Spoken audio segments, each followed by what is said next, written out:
Last night, the A's trip to Citi Field was not a good one. A few former Athletics helped dismantle the A's. First, it was Bartolo Colon who breezed through the green and gold lineup, pumping strikes as the 41-year-old is pitching better than ever. Then Chris Young provided the power as he crushed 2 big flies, and the rout was on as the Mets won Game 1 10-1. Tonight, Bob Melvin and the boys will need to regroup and try to even up this short 2-game set with the Mets. A's, Mets, next.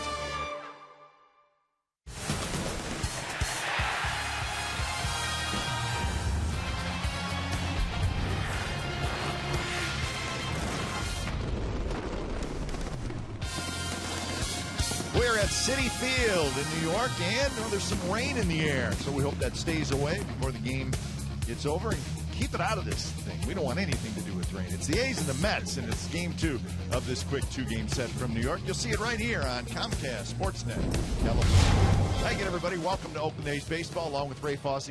I'm Glenn Kuiper. Well, the A's suffered their worst loss of the year last night. It was a 10-1 Mets win, and tonight Brad Mills will try to calm things down a little bit because all of a sudden the Mets are starting to swing the bat. Yeah, they're swinging the bat well, especially last night, but the pitches they hit were hittable pitches. And as Scott Kazmir said, a changeup was up, fastballs were up. So Brad Mills, his second start as a member of the Athletics, and he talked about being comfortable. And there's a big key to that because when he joined the ball club, he did not know anybody. He was thrown in against the Boston Red Sox. Probably the biggest surprise in that game was he walked 4 batters. He's been a pretty good strikeout-to-walk ratio pitcher, but he walked a lot of batters. Just went 4 innings. So 3 consecutive left-handers actually the A's are featuring, starting with Malone and last night Kazmir, Mills tonight. It's not going to be easy for the A's tonight. They face a very good young right-handed pitcher, Zach Wheeler, who's coming off the best start of his young career. Big-time fastball. He'll throw it in the mid-90s and 3-hit shutout in his last start. He'll use the fastball very effectively. He's got a good slider right there. He's got a good 2-seam fastball. He can elevate his fastball. He feels very good about himself. His record is not indicative of a good pitcher, but coming off his shutout, he feels that might be this biggest start for him. There's the final out, completing the shutout for him. 3-hitter. I'm sure a lot of confidence for the young man coming into tonight's game. And speaking of confidence, the Mets playing with confidence. They have won 5 out of their last 6 games. So a little challenge for the A's tonight as they wrap up this 2-game series here at Citi Field. Up next, we'll head back inside the A's pregame live studios for a sports update. Then we'll come back to Citi Field for first pitch, Game 2 of the series.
is brought to you by Jack in the Box. Head to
California is brought to you by Jack in the Box. Head to Jack in the Box for the new Jalapeno Ranch or Barbecue Ultimate Cheeseburgers at participating restaurants, and by Toyota, #1 in MPG, durability and resale value.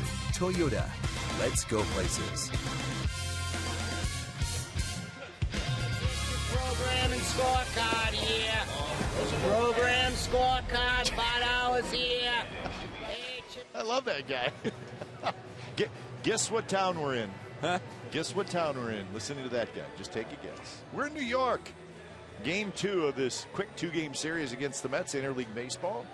The A's will try to bounce back tonight after being beat up a little bit last night by the Mets. So let's check the game time weather presented by the Santa Cruz Beach Boardwalk. Get to the beach. The admission-free boardwalk is now open daily. 77 degrees. It is humid, folks, and there's a chance of thunderstorms kind of throughout the evening, and the chance goes up as the evening goes on. So keep an eye on that. But it is kind of a warm, muggy night here in New York. Let's look at the lineup tonight for your Oakland A's. It starts with Coco Crisp in center field. Jaso will catch. Cespedes in left. Moss at first. Then Donaldson at third. Jed Lowry at short. Josh Reddick in right. Alberto Callaspo at second. And Brad Mills, the lefty, will take the mound. So that's the starting pitcher tonight, Zach Wheeler.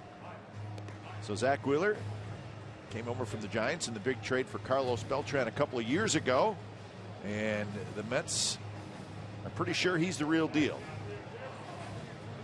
So Wheeler making his 16th start. We showed you his shutout in his last start, his first career shutout. So 6'4", 200-pounder. He's just 24 years old, and he's looking for his 4th win tonight. So here's the defense for the Mets. It's the same as last night. Young in left, Young in center. That's Chris Young, and Granderson in right. On the infield, it's Wright, Tejada, Murphy, and Campbell. That's Eric Campbell. And Travis DiArno is the young catcher. So as Wheeler finishes up his warm-up tosses, it was too much Chris Young last night. Young with a couple of home runs.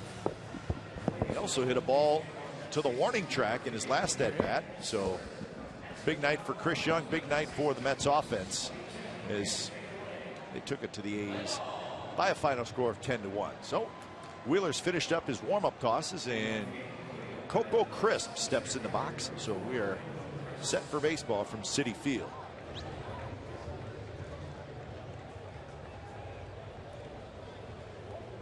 So Coco steps in. He was 1 for 3 last night. Coco hitting .282, 5 homers, 25 RBIs. So Wheeler Tall, lanky right-hander kicks, and the first pitch is a fastball at 96 miles an hour, and it's in for That's that 96-mile-an-hour fastball. He's got a good one in. That's the fastball that everybody was talking about, and of course he has movement as well.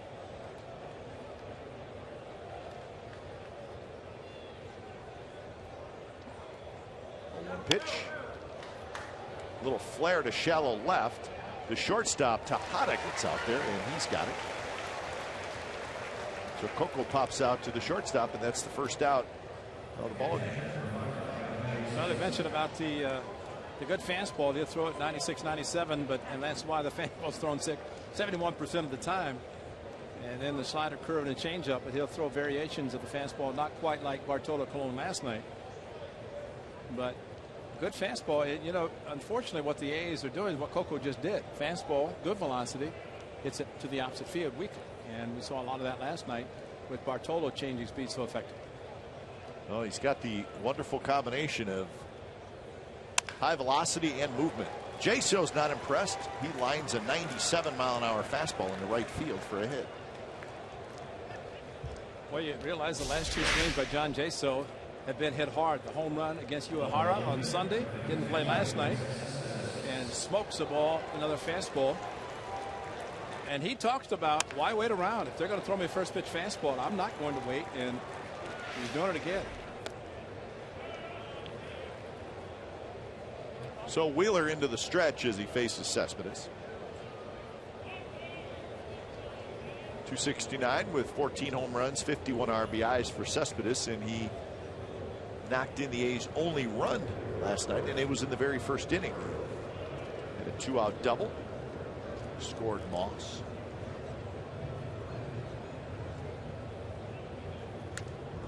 Good swing, and a fastball fouls it straight back.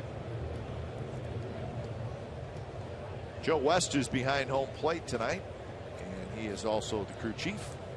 Well, he recovered nicely after taking the ball off his left side last night, left arm. Had a big smile. Stepped in foul territory, took a line drive, chuckled. Let's go. He's ready. Grounded. Wide to third, but Wright makes a nice play and flips to second to get the out there. The throw back to first, not nearly in time. David Wright, ranging to his left, made a nice play. Well, unfortunately, towards the end of the bat, grass slowed it down, enabling Wright to get to the ball, and not much he could do. That's a flip, just hopefully to get a runner at second base. Surprised there was even a throw to second or to first, but tell you what, that's a close play at second, especially flipping an underhand like that.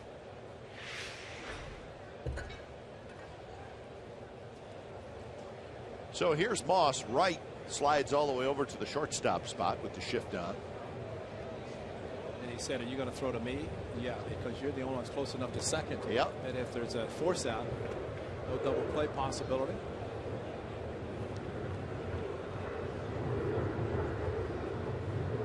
So there you see the three infielders on the right side. Moss hitting .261 with 17 home runs and 55 RBIs. First breaking ball from Wheeler, and it's not close. Well, Brandon Moss last night, 3-0 count in the first inning, swung. And Bartolo Colon threw him a batting practice fastball. And he said, "I knew it." And he's barely, he said he got it on the cupped end of the bat. That's how close to the end of the bat he hit it. Did hit it to left field for a base hit, scored on Cespedes double, and that was it. And that almost hit Moss. It rolls away from Travis d'Arnaud. How did that not hit him? I don't know, but I'm glad it didn't, because that would have hurt. Right above the right knee, was aiming, and he was able to get out of the way and pulled back. Oh, just the thought of a 96, 97 hitting your body someplace, any place, is going to hurt.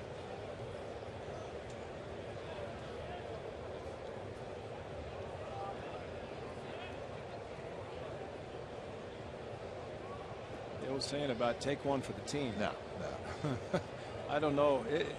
Unless you can see a 75-mile-an-hour curveball that you can turn away and have it glancing, be a glancing blow, that's your only possibility. That one's hit very high to right field, down the line, and that baby is gone.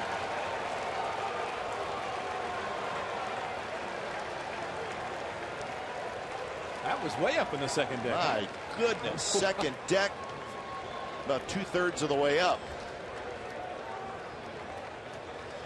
Well, it's nice to have a ball thrown at your kneecap, catch your breath, get another fastball groove down the middle, and hit a ball as far as he did. That is an unbelievable shot by Brandon Moss. Take the tunnel and enjoy it, because just the thought of where it could have hit him on the 1-0 fastball and then do what he did, that's impressive. So he matches Donaldson with his 18th home run of the year. If you go by distance, he's way ahead of everybody, because way above where it says the porch, go about halfway up that section. And that one into center field, right past Wheeler. So that's a very hard hit ball. Well, what a great swing by Brandon Moss. And of course, good swing, makes solid contact. He does. And this ball is crushed. Belt high fastball. And look where this thing lands. He knows it's gone. And he's going to enjoy it. I don't blame him. To hit a ball that far. And look and just follow the baseball. Watch the fans way up high in right field. That ball was crushed.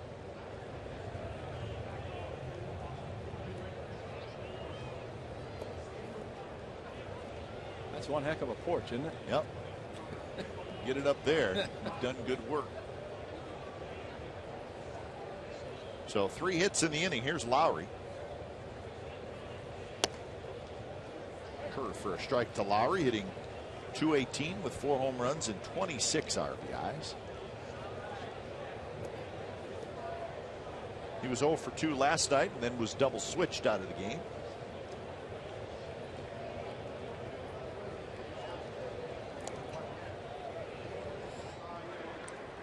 Well, Zach Wheeler had a 3-hit shutout in his last start.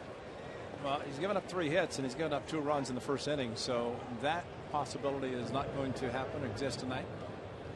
The A's just like to keep adding on after only being able to score 1 run last night. So 0-2 to Lowry.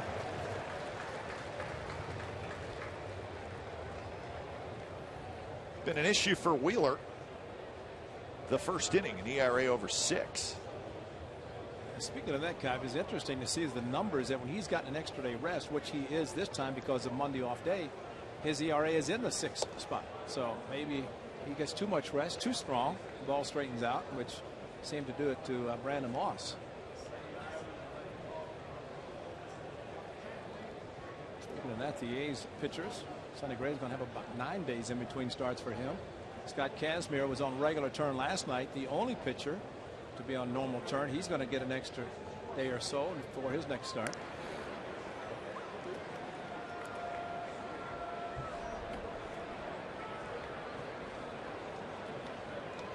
So only 13 pitches in this inning. A 2-run homer.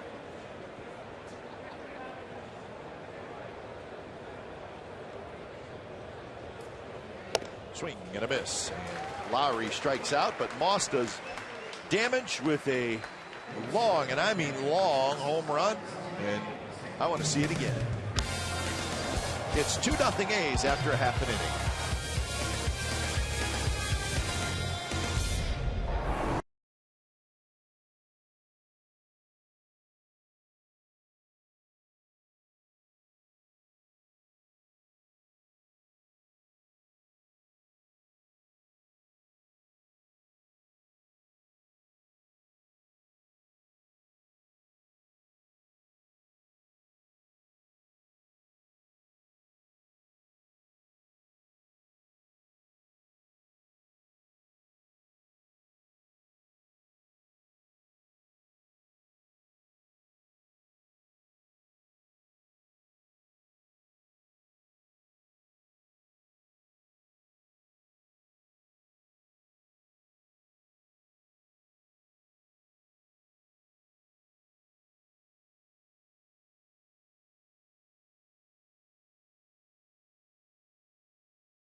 Brandon Moss into the second level down the right field line. So the A's with a 2-0 lead, and here come the Mets, and let's look at their lineup. Eric Young Jr. will lead up, then Murphy, Wright, Campbell, Granderson, Young, Darno, Tejada, and the pitcher Wheeler. Brad Mills making his second start for the Athletics, and his first one he struck out the side in the first inning. His club scored him 3, and then he gave up 2 in the second. His club scores him 2 before he takes the mound tonight. We know what he throws: fastball, curveball, changeup. Mixes his pitches, does not overpower with the fastball, but hey, back-to-back starts. And granted, he just went 4 innings his first start, but to have run support before you even take the mound, that's pretty good. So tonight, he says he's more comfortable in the A's uniform. Got a chance to meet the players, enjoys being on this team, and now trying to help his club pick up a win in the losing streak. First pitch fastball strike to Eric Young Jr. A's are 47-30, game number 78 tonight. 23-15 on the road, and the lead over the Angels is 4 in the AL West. So the Angels starting to push the A's a little bit. They will play later on tonight at home. First pitch fastball, great changeup to back it up, and had Eric Young swinging at the delivery of Brad Mills, pulled the string nicely. Jaso calls another one right out of the chute. Reach for and roll foul. So the Angels 4 back, the Mariners 5.5 back. Both those teams are playing great baseball, so they're trying to make it interesting in the AL West. A's have the best record in the American League. It's hard to believe the Rangers 6 under 500 and sinking. Yeah, 11.5 behind the Athletics. Rangers have lost 6 in a row. Well, I don't think anybody thought the Angels are going to fall away and not do anything. I mean, after several years of not being in postseason, Mike Scioscia has a good club. Players are healthy, and they will be a force in the division. Coco backs up a couple steps. He's got it. So 1 out in the bottom of the first. A's line up like this defensively: Cespedes, Crispin, Reddick in the outfield, Donaldson, Lowry, Callaspo, Moss on the infield, and Jaso is your catcher. Well, Brad Mills has had a chance in this half inning already in just 5 pitches to use all of his pitches. Fastball, a couple of good changeups, and a curveball to finish off Eric Young. First pitch to Murphy is a fastball for a strike. Murphy hitting right at 300 with 6 homers and 30 RBIs. Leads the National League in hits.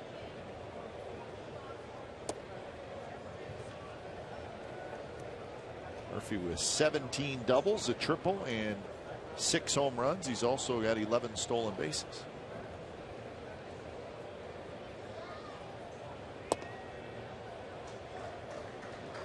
Maybe the A's record. The Mets are 36-41.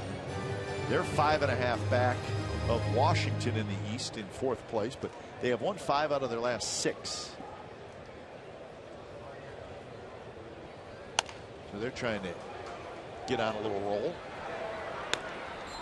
Murphy's retired, and that's 2 outs. Time now for the Nissan keys to the game. Last night, forget about it. It's gone. It's done. They're not thinking about it. It's forgotten about. Oh, that's a good. How do you spell that? That's pretty good. And Mills, yes, he needs to be the man. And great thing about a very good starting rotation, you have pitchers who can be stoppers. Lose a couple in a row, which for the A's, for some teams, that's really nothing. But for the A's, losing a couple in a row. Chris Young last night, 2 home runs against his former team. So you need to put a starter out to kind of shut down and help get a win. Brad Mills trying to be that pitcher tonight. Faces David Wright with 2 outs. Wright fouls it straight back.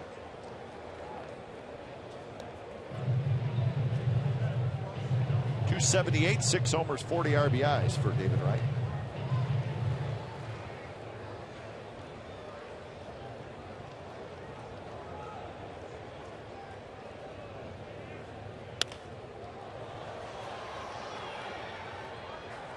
So quickly 0-2.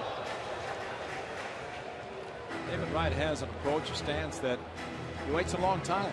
And third place hitter, and of course he has hit home runs. He's hit 6 this year, drives in runs, but seems to wait till the ball's almost on him. That's why a lot of balls have been hit to the right side. And a good curveball on right strikes out, so a good inning for Brad Mills. So his team gives him 2 runs, and he has a 3-up, 3-down bottom of the first.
Armed Forces to support the cause. Sport Clips is accepting donations in exchange for haircuts at select A's game. All proceeds will benefit Freedom Alliance and USO. Visit the Sport Clips booth behind section 235 for the 7th inning on July 3rd through the July 5th to get your A's haircut and support our armed forces. Sport Clips is proud to be the official haircutter of the Veterans of Foreign Wars.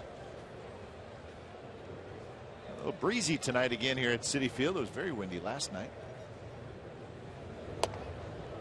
First pitch is a fastball on the outside corner, strike to Reddick, followed by Callasmo and then Mills, top of the second. If you're just joining us, Brandon Moss with a long home run in the first inning, a 2-run shot.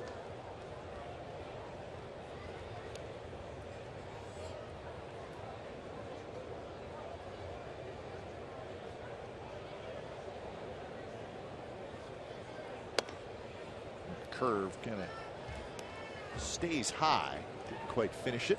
Yeah, got underneath it, and you get underneath the curveball, it's hard to have the downward plane with the spin.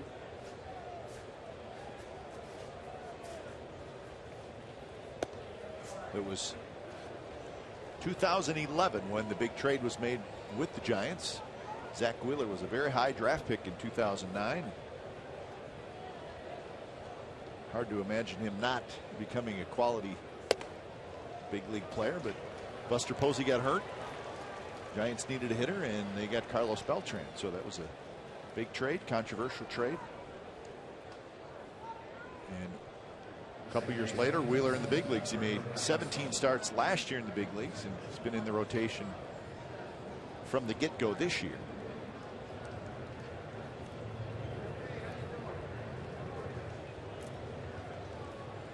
You can certainly see why the Mets are very excited about this young man.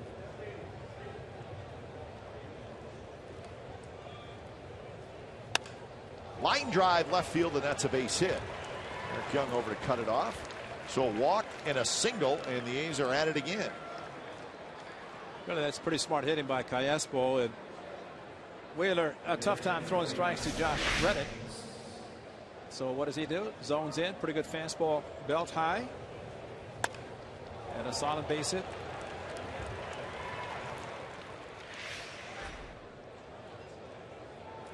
So here's Mills, and this is your perfect opportunity. First two guys get on, and you can let your pitcher bunt.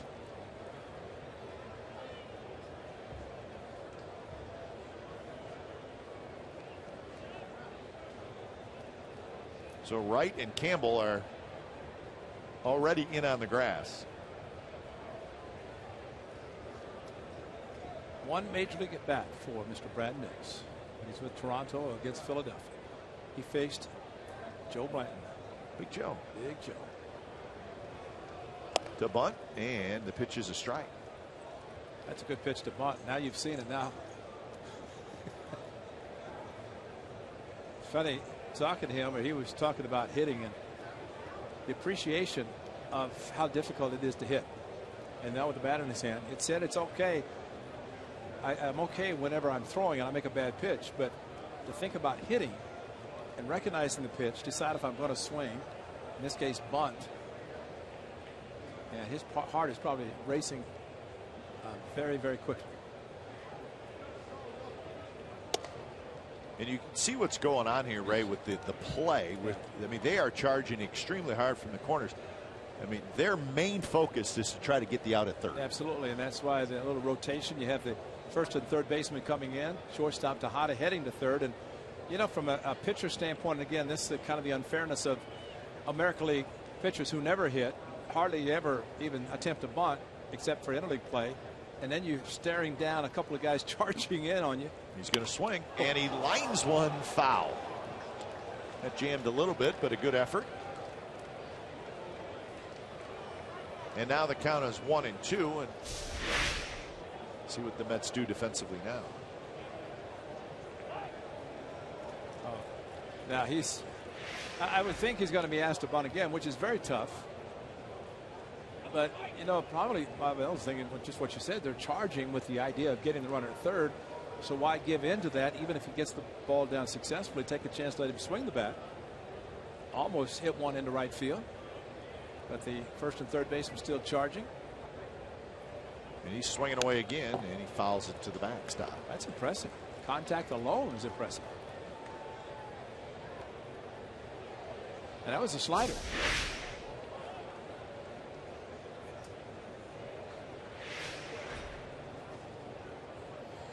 Reddick at second, Callaspo at first, and Mets corner infielders now have to hold up just a little bit.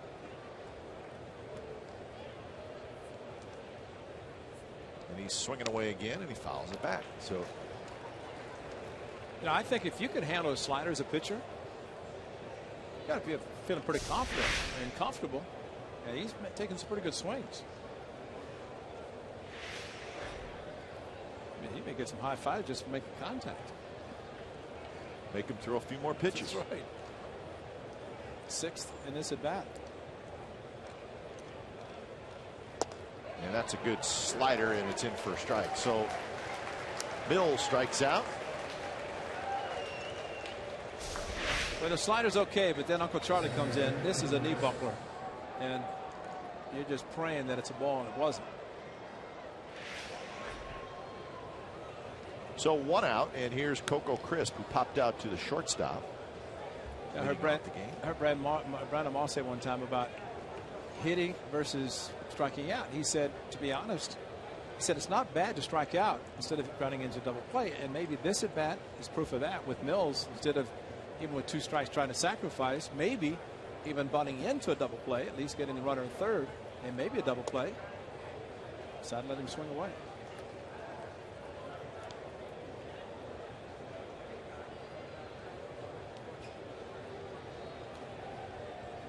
So Coco with an RBI opportunity.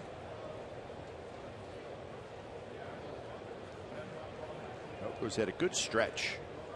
He's hitting .366 in his last 21 games. Curve misses again, 2-0. Wheeler looks like he's doing the same thing, Ray. He's just getting under that curveball, and it's not really, it's kind of spinning and just staying up.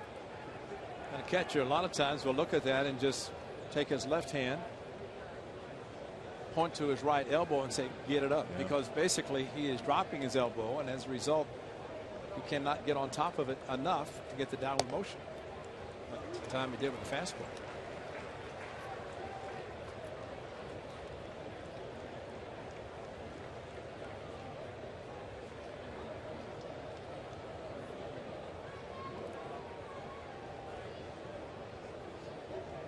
So Wheeler's had to work hard in these first 2 innings.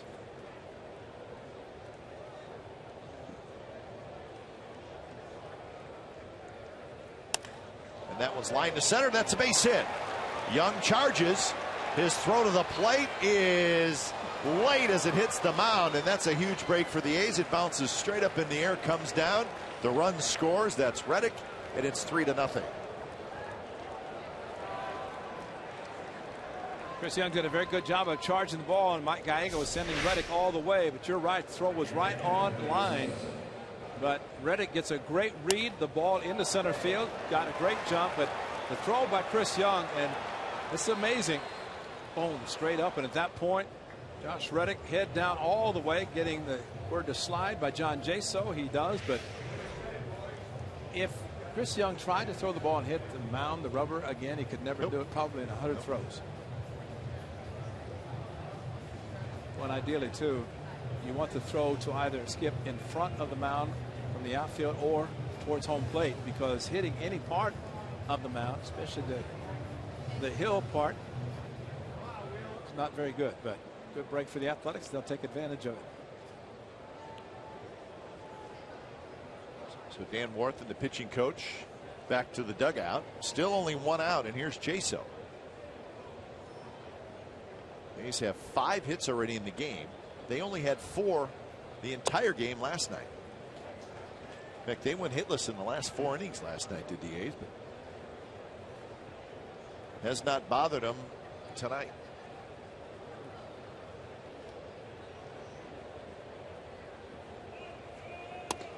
Missed inside, and the count is 1-0.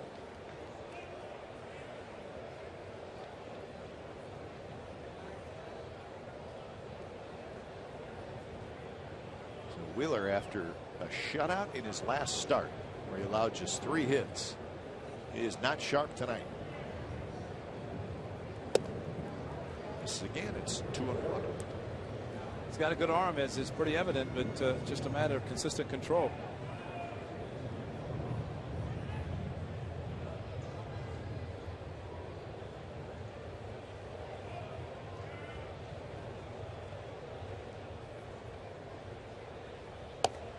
Jaso checks his swing, but it's called a strike. 2-2.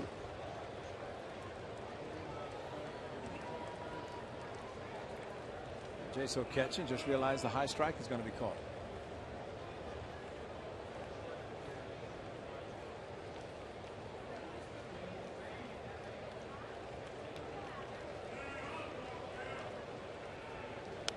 Good swing there, fouled straight back. A's are getting some pretty good rips at Wheeler.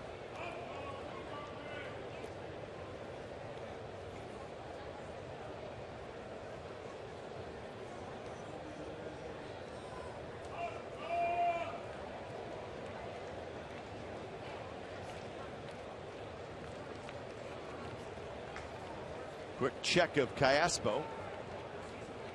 2-2 pitches way outside, full count.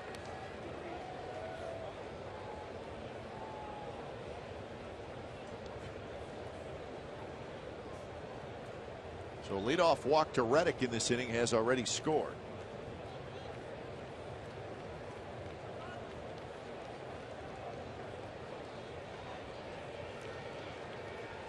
Runner stayed put, and the pitch is inside, and he walked in, and the bases are loaded for Cespedes.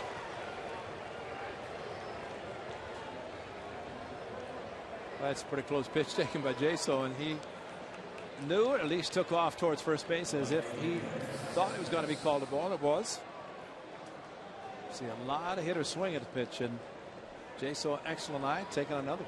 That's why his on base percentage is so good.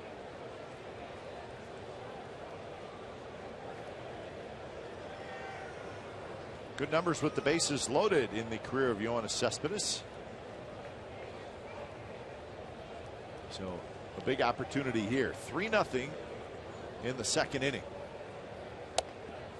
At the knees for a strike. What do you think Cespedes comes into play these 2 regular season games without going to the plate and saying, I hit a ball way up there in the home run derby in left field. And there, and there, and there. I mean, just looking at that is a long way. There's a shot down the left field line, fair. 1 run's going to score. 2 runs are going to score. Jaso rounds third, and he's going to score. Cespedes has cleared the bases with a double.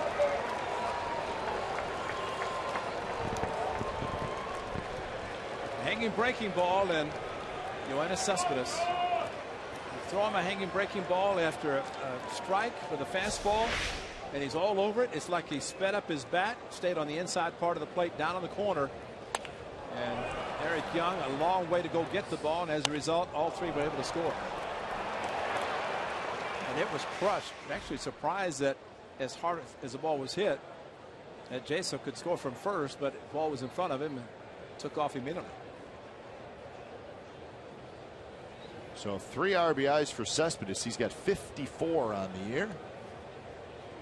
And the A's have scored 4 times to take a 6-0 lead.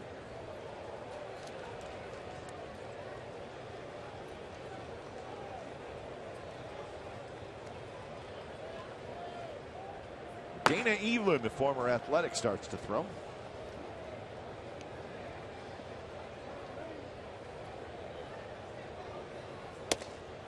Well, this is what Moss did in the first inning, and watch where this ball lands.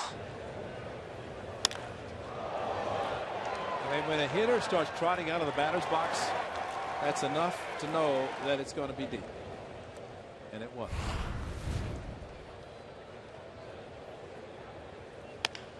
Moss hits it hard, but foul. We're pretty close to the fans here. They're right below us. And I just heard a fan say, "Come on, Rain." I heard that too. And it's not an A's fan who yelled it either. No, it was not. It was clearly a Mets fan. And he said, "Come on, Rain." See, there we are. Somebody right down in front of us. And it wasn't the pizza guy who barks like a dog. It was an actual somebody praying for rain. Rain is around us, unfortunately, so we are indeed keeping our fingers crossed.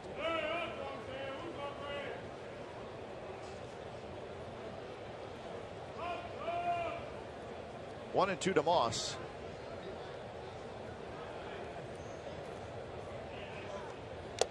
And a swing and a miss. So that's the 3rd strikeout for Zach Wheeler. Well, a hard slider and back door. Brandon Moss, pretty good swing. No contact. But it's amazing how quick he was on a 2-0 fastball thrown in the mid-90s, and gets a backdoor slider just a little bit too quick and out in front.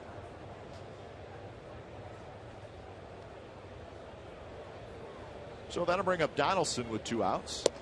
Fastball for a strike. Donaldson singled up the middle in the first inning.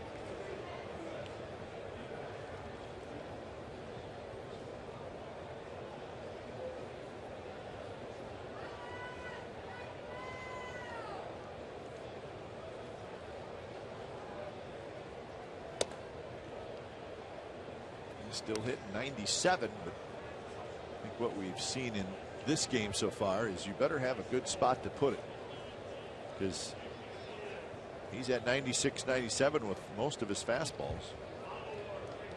But the A's have 6 hits, and he's walked a couple.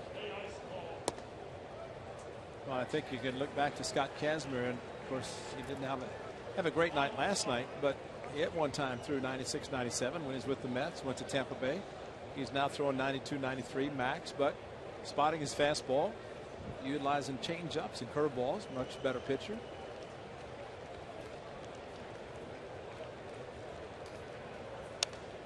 Fastball, good swing by Donaldson, and the count stays 1-2.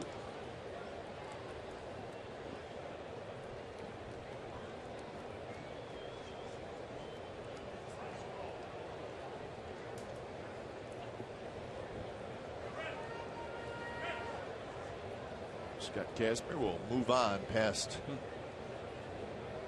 his last performance. Guess he'll pitch in Detroit probably Monday night. Strike 3 called on the outside corner. So the A's score 4 times. The final 3 on Cespedes. Bases loaded, double. So a 4 spot for the A's, and they lead 6-0 after an inning and a half.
is now available. Join the millions of subscribers. Watch every out-of-market game live in true HD on over 400 devices. Visit athletics.com for details. Well, those folks have the rain gear on as the Mets come to bat here in the bottom of the second inning with the A's leading 6-0. So it'll be Campbell, Granderson, and Young, 4, 5, and 6 hitters. Good curve, and it's a quick 0-2. It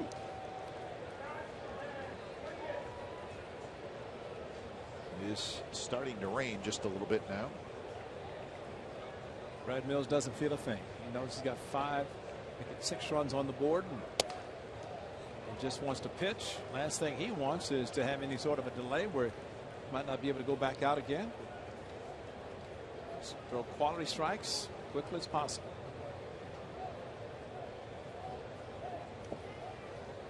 Mets will leave after the game tonight. They have a 4-game series starting in Pittsburgh tomorrow. They're at Pittsburgh and then at Atlanta. They'll be happy to see July come. Only 8 home games in the month of June. 2-2 pitches, foul back.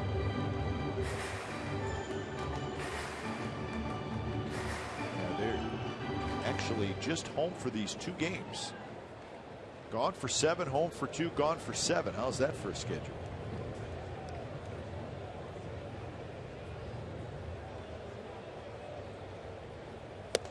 Fastball is high. Campbell lays off. Lucas Duda is the player who gets most of the time at first base for the Mets, but he's a big, powerful left-handed hitter, so he has not been in the starting lineup with the A's throwing lefties. Lowry has it skip past him, and Campbell's aboard. So they're going to give Campbell a hit. Lowry got a glove on it. Thought when he got to it, got his glove on it, it's going to be caught. Curve ball that the big right-hander stayed back, and ball ate up Lowry. And on the wrist.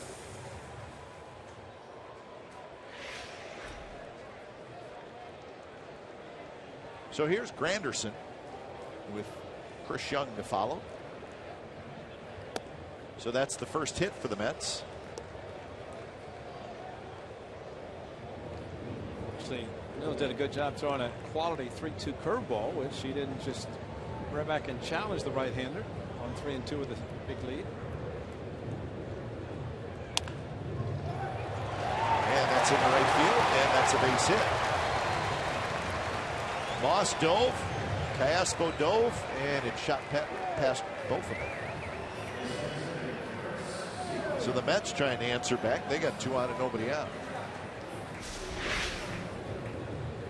Well, they hold between first and second, and just hit it too hard once it got past Moss, and perfectly placed. And see, there's the shift. If you put a shift, that's right to the second baseman. We're not employing the shift that time. Granderson gets a base hit, 2-run home run last night to right field.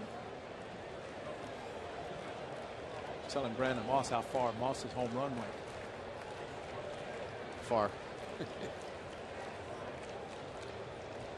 This pitch to Young is a strike.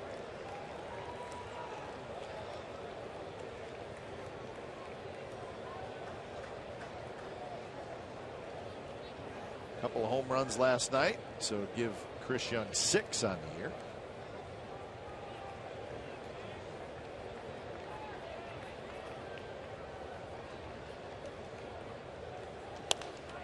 And this one's popped up. Moss coming over, and Moss is going to have a play, and he's got it.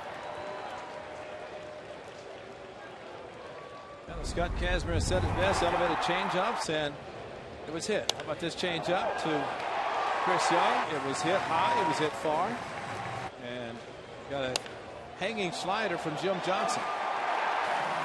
This time a good fastball from Brad Mills, and he popped up foul.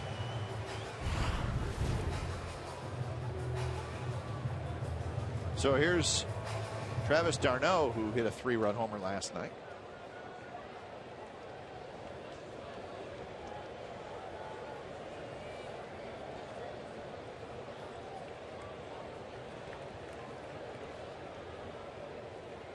D'Arnaud did it the right way. You get sent back to the minor leagues because you're not hitting, and you go to the minor leagues and you hit great, and then they call you back up in your first game back up, you hit a 3-run homer.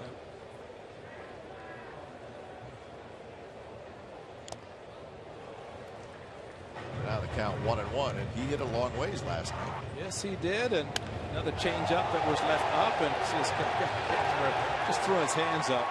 Pitchers know when they make a mistake, and the sound, and that was big because at the time it was manageable, but the 3-run home run made it in favor of the Mets, and Hayes did not come back.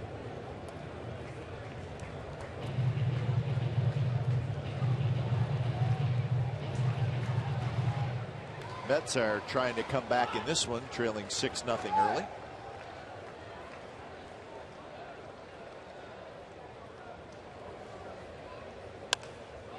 Popped up again. Moss going back this time. And he's got it playing. He makes the catch. Okay, that's called a sneaky fastball. You're a hitter and you're thinking, looks like it's a pretty good fastball to hit. And to see back-to-back balls hit foul to the opposite side. This is sneaky because you got to be thinking, how did I miss it? And then all of a sudden it's on you, it's in foul territory, and it's caught. So whatever Brad Mills is doing, hiding the ball, very quickly getting the ball to the plate, changing speeds as he is effectively. That was the breakdown in his last start, where he went 4 innings through 94 pitches. So here's Ruben Tejada with 2 outs. If Tejada gets on, we're going to have a pinch hitter. Next one. How about that? Saw the pitcher warming up. Second inning, of course. Terry Collins thinking that if Tejada can get on, he's got a chance with at least a couple on, maybe 3, depending what would happen. So otherwise, you have the pitcher leading off next inning or a pinch hitter unless he pulls a double switch. Indeed, Wilmer Flores, a right-handed hitter, is standing in the on-deck circle.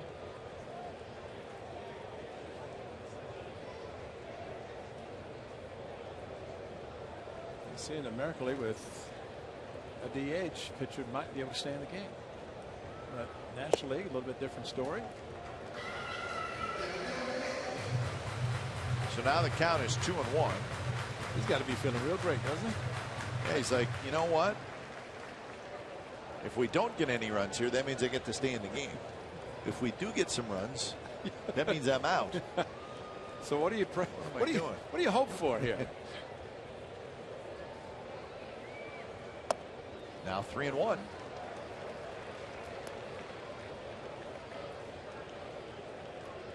Brad Mills might have been approaching Tejada thinking that the pitcher's in the on-deck circle, but looking over, seeing a pitch hitter, changes everything. There is the pinch hitter.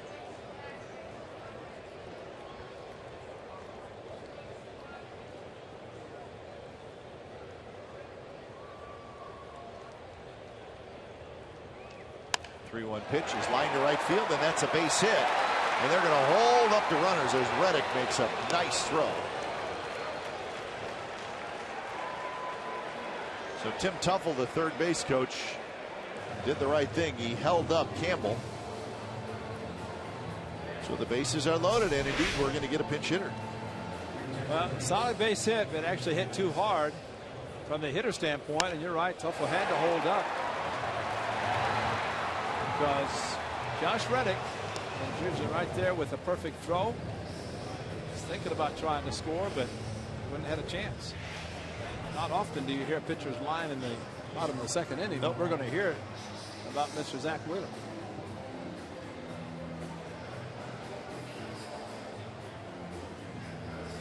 And we should certainly make the point that it's been an ugly 2 innings for Zach Wheeler. Yes. And especially coming off a 3-hit shutout in his last start. Boy, he had 4 days in which he was feeling very good, and then tonight changes everything. So this is Wilmer Flores, right-handed hitter.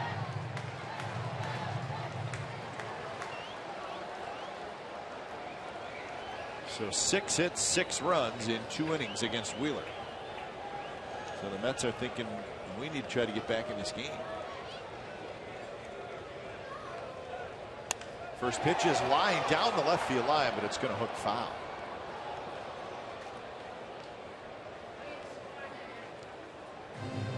That to me is one of the problems about throwing a changeup first pitch to a hitter.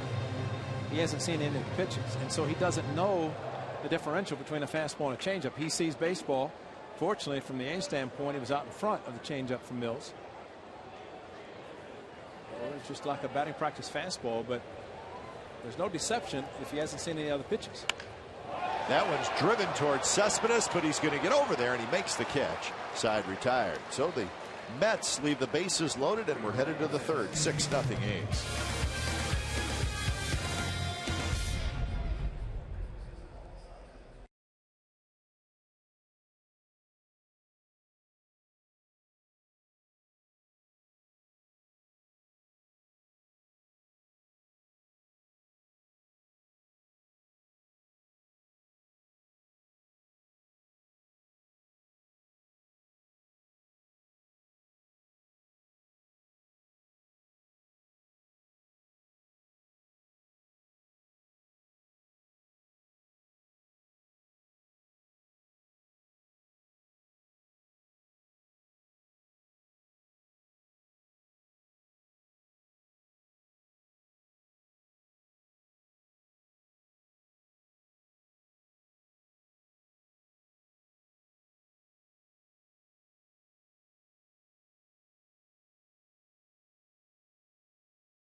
World Series championship team Friday, July 18th and Saturday, July 19th. We're joined by A's legends Ricky Henderson, Dennis Eckersley, Jose Canseco, Dave Henderson, Dave Parker, Carney Lansford, Hall of Fame manager Tony La Russa, among others. There will be an autograph sessions on Friday and Saturday, and private reception on Saturday with proceeds from all benefits benefiting the Angel Man Syndrome Foundation. For information and tickets, visit athletics.com/1989 or call 877-493-BALL. World champion, 1989, Oakland Athletics. The only bad part about that is a devastating earthquake. The A's won it and won 1 of 3. I mean, they won the American League Championship 3 consecutive years, but only 1 World Championship. So when it's time for change, think Speedy Oil Change and Tune-Up, your oil change, tune-up, and smog experts. Former Athletic Dana Evelyn comes in. So the left-hander takes over for Wheeler as Wheeler goes just 2 innings. So it'll be the 9th appearance for Dana Evelyn, who's bounced around since leaving the A's. And you will see him go through so many things with loosening the uniform cap. From the A's standpoint, he was always fidgeting, but pretty good pitcher for a while with the Athletics. Well, he made us nervous because we always thought his arm was hurting him. I know. And then he told us that, no, I just do that. Like he's doing right now.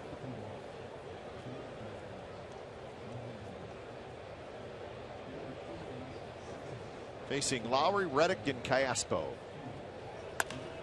This one's hit high in the air down the right field line. And Granderson gets there and he makes the catch. So Lowry is retired and here comes Reddick. Reddick got the second inning started with a walk.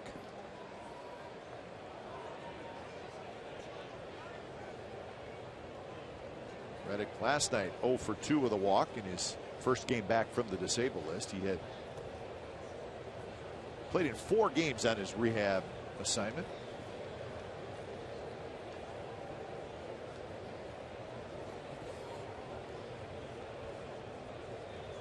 His first pitch is hit in the air to center. Chris Young grabs it, 2 outs. I'm glad the A's have 6 runs, because a former pitcher from the Athletics said saw what Bartolo Colon did last night. I know. And total 8 strong innings. Dana Evelyn fidgeting, but 3 pitches, 2 outs. As he faces Callaspo, who singled and scored in the 2nd inning.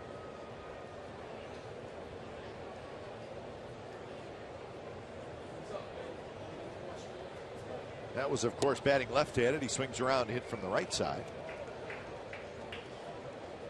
Callaspo this year has been a much better hitter left-handed than right-handed. 269 left-handed, 167 right-handed. With about twice as many at-bats from the left side.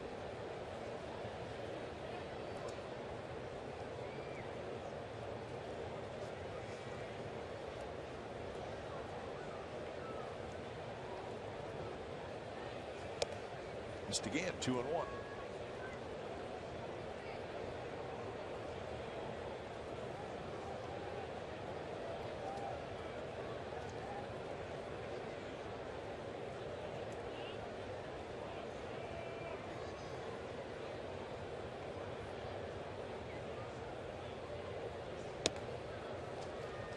Joe West liked that one on the outside corner.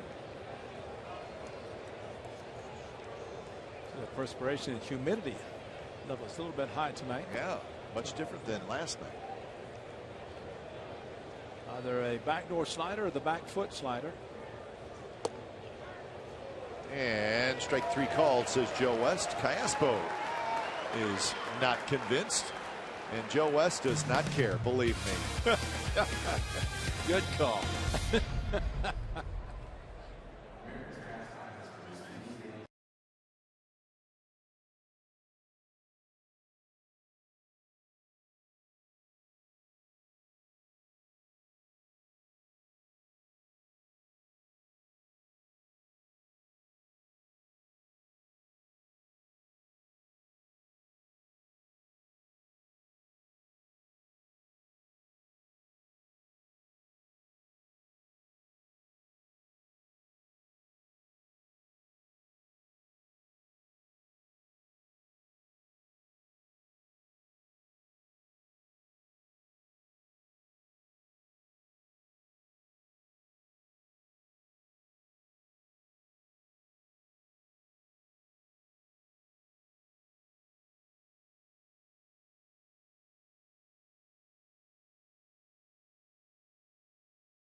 Last night, who got his 8th win.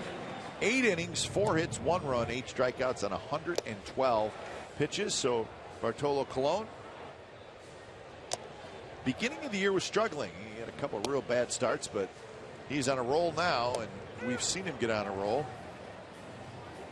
So he was vintage Colon last night.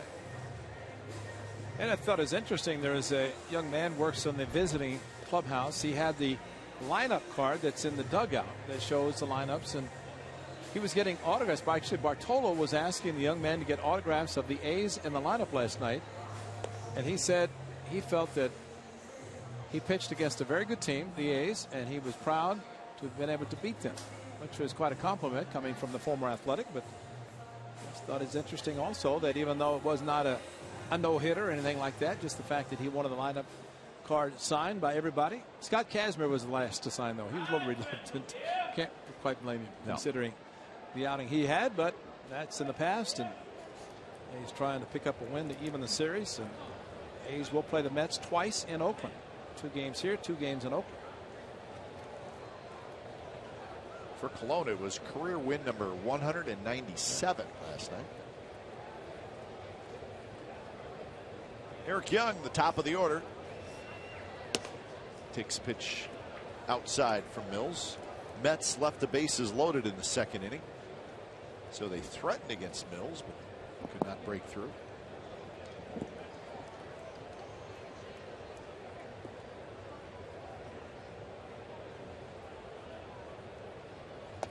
Swing and a miss. Young hit a fly ball to center field in the 1st inning. His first game against the Red Sox, we showed the impressive numbers, the strikeouts to walk ratio, which was very good. He walked 4 in that game, but so far in this game, he has not walked a batter. Another sneaky fastball there. Reddick near the seats, and Reddick bangs into the seats, and he caught it. What a play by Reddick. What a great play. And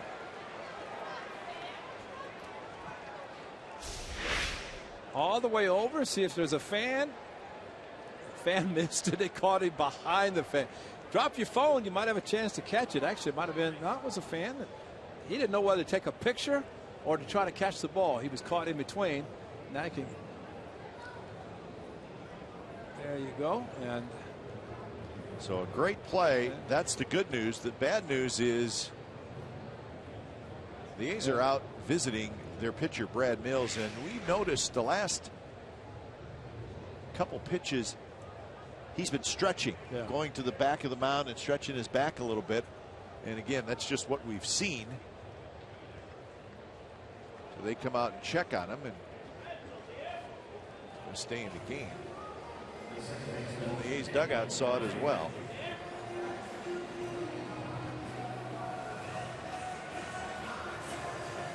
Josh Reddick last year in Houston, first road trip where he banged into the sidewall and ended up hurting his wrist. This time, though, able to reach over behind the fan.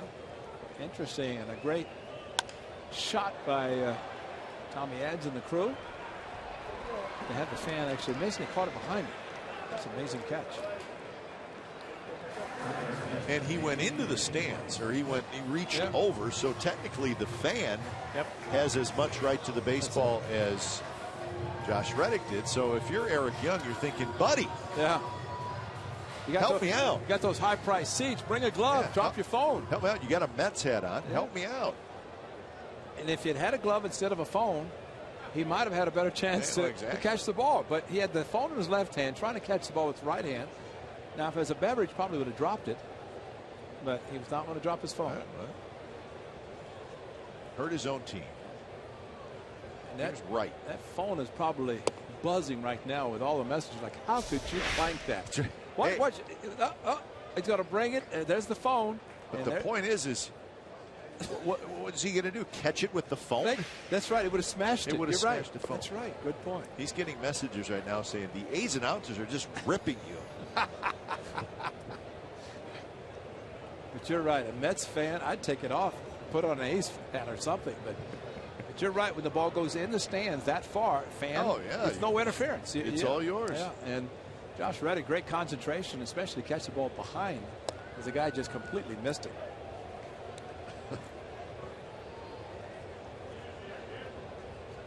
1-2 to right, who struck out in the 1st inning. That's the only strikeout so far for Mills.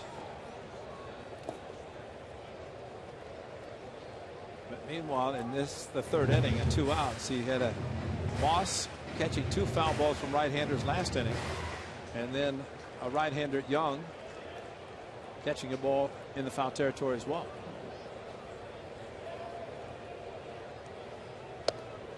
Fastball just a touch high. I would think for Brad Mills, the last thing he ever wants to see somebody coming out to ask him how he's doing.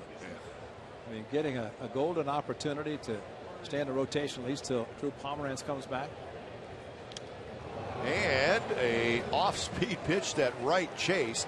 And that's a strikeout. Couple of strikeouts for Mills. He got some help from Reddick with a nice play in foul territory.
The game, tweet your photo to CSNCA Fan Photo. Put your name down in your hometown for a chance to be shown in an upcoming game broadcast. It's all brought to you by AT&T. That is our photo from Norma Ambrose from Richmond. It's Norma and Yesenia. They're enjoying their first fireworks night. So we appreciate that's nice. The photo. I think I figured out what happened to Brad Mills. Remember he had it in a bat, swung so hard. Maybe that's why he was stretching. That's true. Just figure that out because he's hitting again, or at least at the plate again. Feeling very good about himself, making the contact against the hard-throwing right-hander. Now he has a lefty. Taking it like he knows what's coming.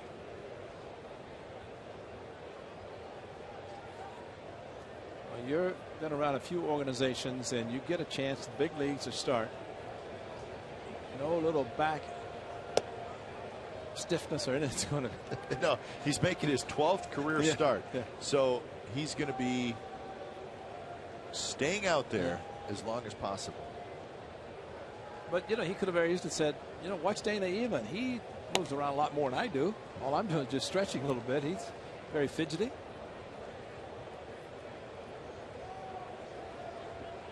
Dana Evelyn retired the side in order in the third inning.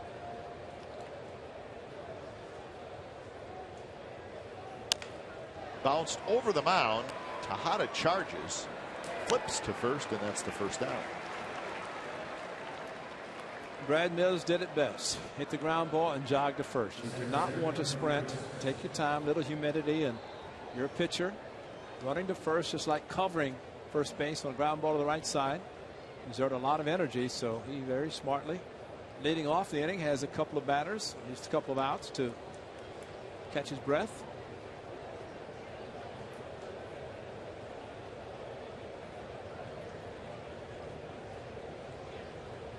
So Coco Crisp steps in. He had an RBI single in the second inning, also scored in that inning.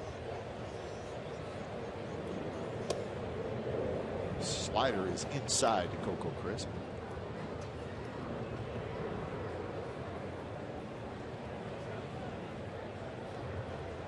Coco now hitting .284.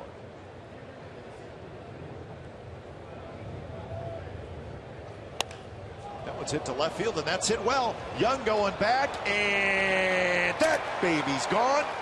And Coco makes it a 7-0 A's lead.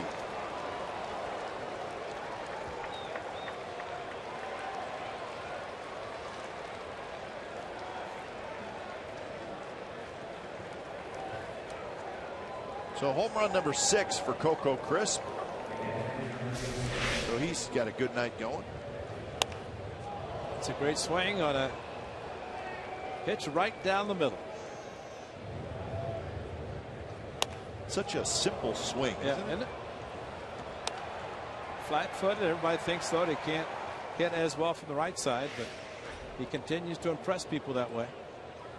You see so many hitters now, and for good reason, because it's a great way to get power. But you know, they lift a leg up. You see Donaldson do it, and most hitters do that.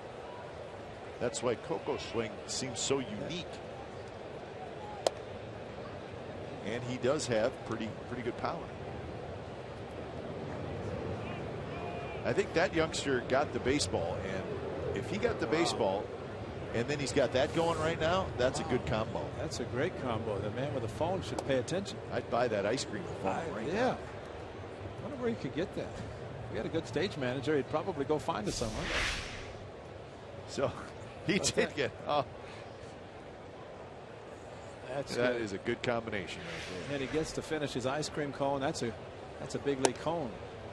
Slider outside and a swing and a miss. So pretty good pitch there from Evelyn to Jaso for the second out. Speaking of cones, remember David Cone pitched here? They had the cone heads in the stands. Cone heads, yeah, that was a big deal. Hard slider from Dana Evelyn, and pretty good pitch. Lefty on lefty. Jaso does not face a lot of lefties.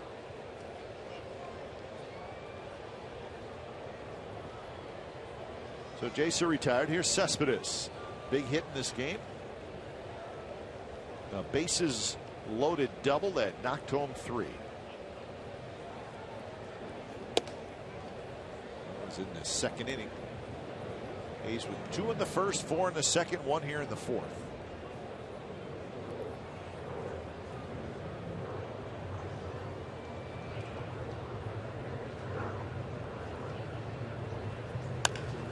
Hit hard right with a tough play, and he handles it.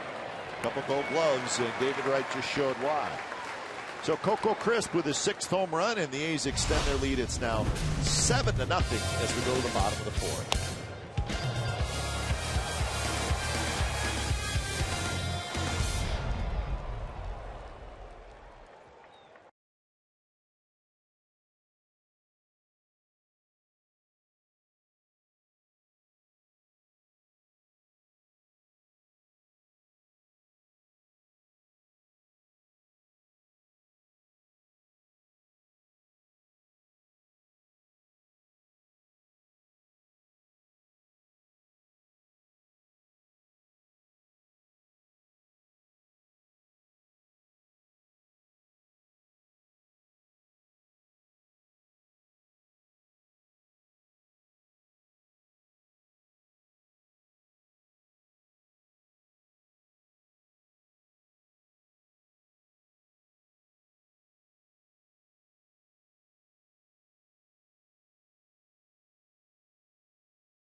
June 22nd of 2011. That's the last time the A's were here at Citi Field.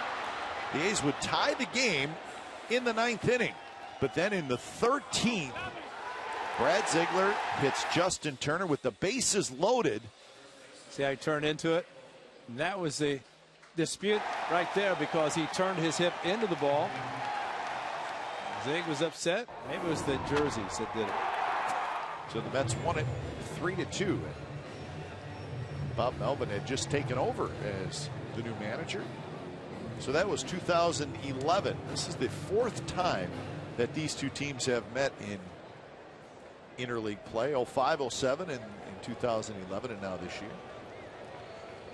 So it's our 2nd visit to Citi Field, and we went to Shea Stadium. Yes, we did. Remember, they were building this ballpark. It was about halfway done when we went to Shea Stadium, and it was 2007.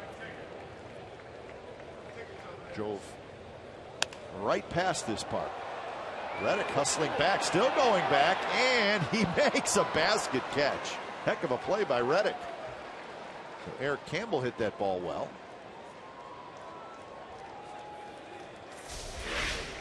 Some things you just do not forget, and Josh Reddick can play some outfield. Has made a great catch into the stands, and then back to the warning track, and this turns around very calmly, catches it with a basket catch. That is a great play.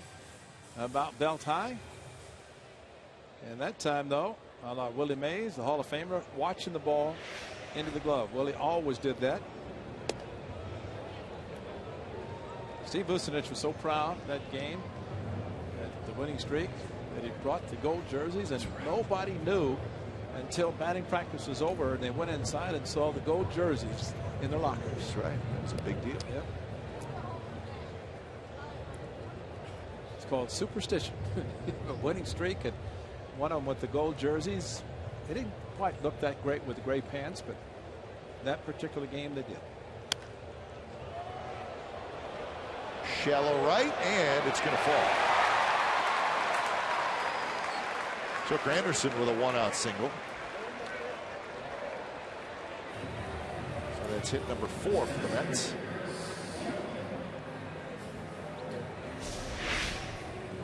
A pretty good pitch. Got it on the hands, but you have to respect the power of Curtis Granderson. Shift was on, and the outfield playing deep.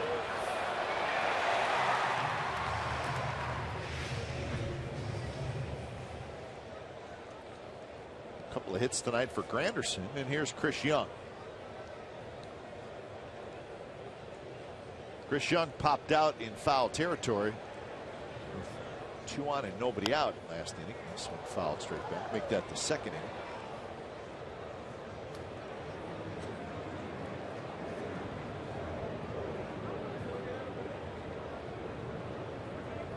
Yeah, Shea Stadium was right next door to this ballpark.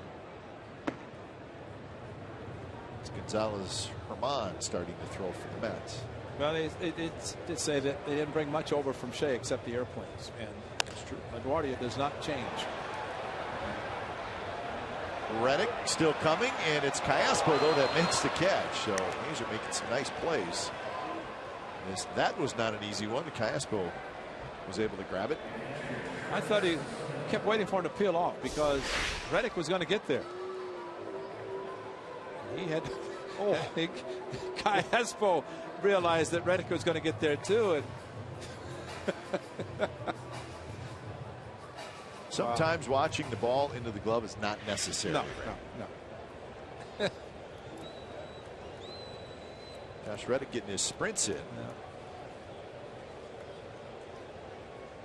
See, I said one time, remember Ray Durham was playing second at the Giants, and I said that the ball found his glove. Oh, yeah. And people said, give him credit.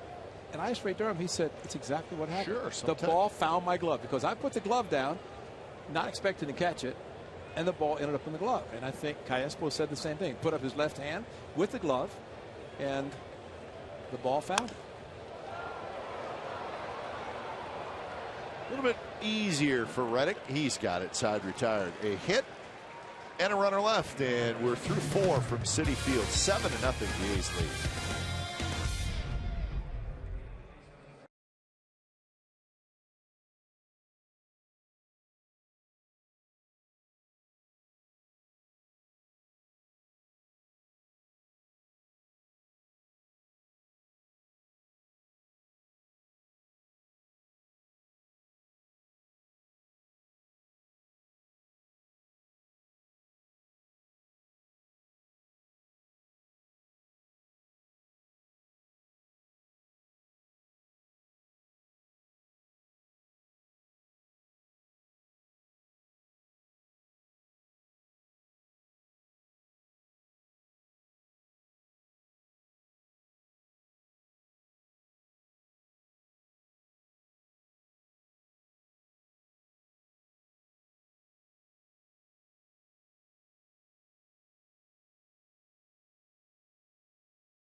no-hit the San Diego Padres. He did it last year to the Padres.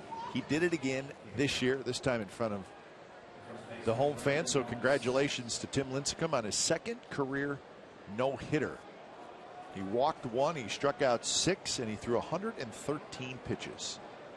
And with 148 in his first, I'm sure Bruce Bochy and Dave Righetti felt a lot easier today sending him back out the 9th inning. Made it easy on him. So Lincecum, a no-hitter. He becomes the 32nd pitcher with multiple no-hitters.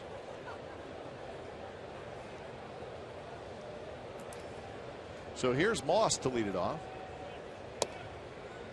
So the young man just turned 30 years old. He's got 2 Cy Youngs, 2 no-hitters, and 2 World Series rings. That's not bad. And I remember when Lincecum, I guess maybe in his first Cy Young award, Bruce Bochy left him in, and people were critical and said, how could you leave him in for that many pitches? And I thought Bruce made a very good point. He said, you don't want to Cy Young. You have to pitch deep in the games. You have to sometimes throw a lot of pitches to do it. And kept running him out there. I mean, he didn't lose anything. It's just everybody gets afraid when they see the number of pitches a pitcher throws. Say, oh, it's going to affect him and all this. But I think a lot of pitchers would love to have the opportunity to continue to pitch with a pitch count higher, because maybe it takes them 50 to 60 before they start pitching well. And don't you think a manager knows the pitcher that wants to stay out there, and he knows the pitcher that wants to come out? That's right. Exactly.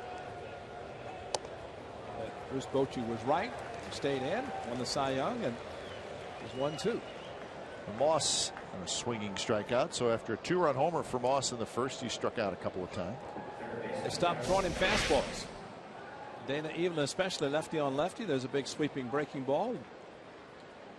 Brandon Moss, not a chance. He got the slider also from Wheeler before he exited after the 2nd inning. So here's Donaldson.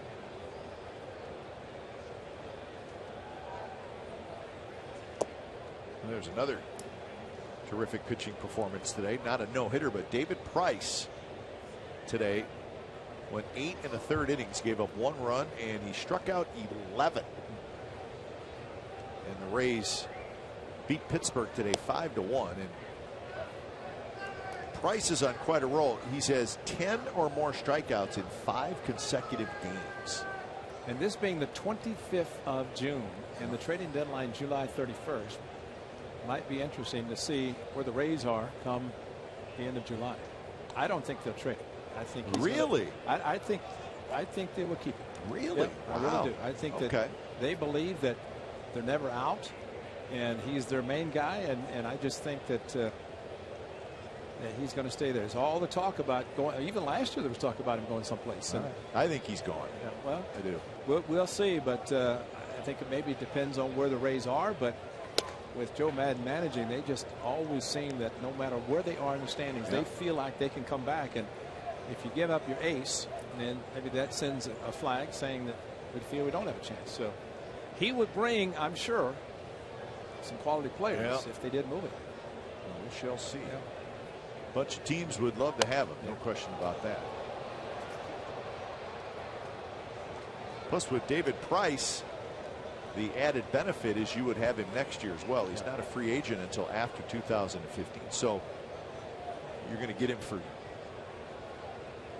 2 pennant races, and that's a big deal. I mean, that's the equivalent of, I want another of your best prospects. It's called cost certainty. Exactly. Contract and cost certainty. And of course, if somebody that caliber is traded, let's say it is his final year, they have a period of time to try to sign him to an extension instead of giving up quality players and then losing him after a couple months.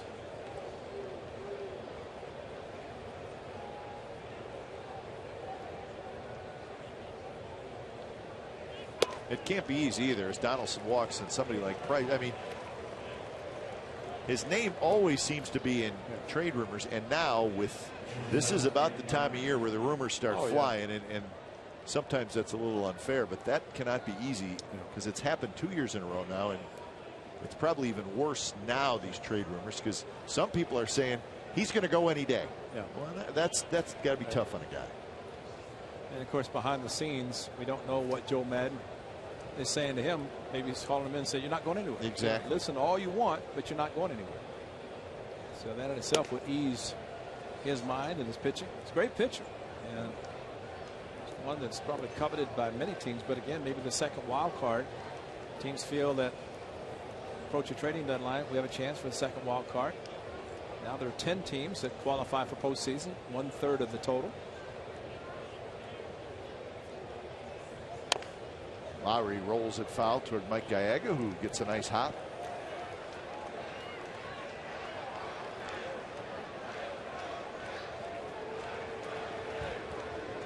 But with kind of with the way media is now, with Twitter and everything,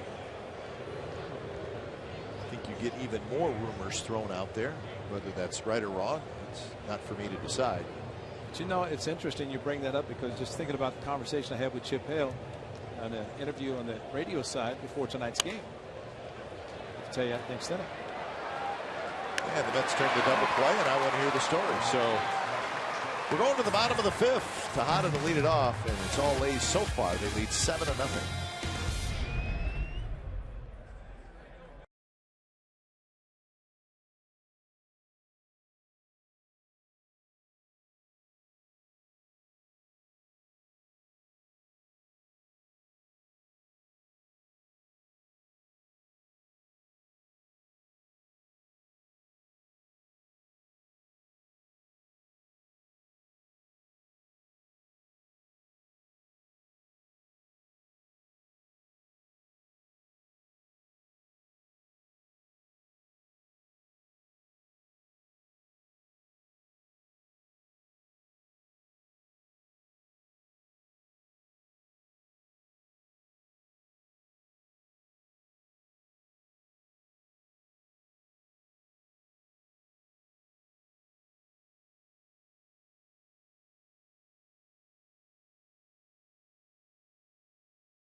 The baseball all-time great teams at the 6:05 game against the Orioles. 15,000 fans will receive a 1989 throwback T-shirt presented by Sungevity as part of the 1989 World Series Champs Reunion Weekend.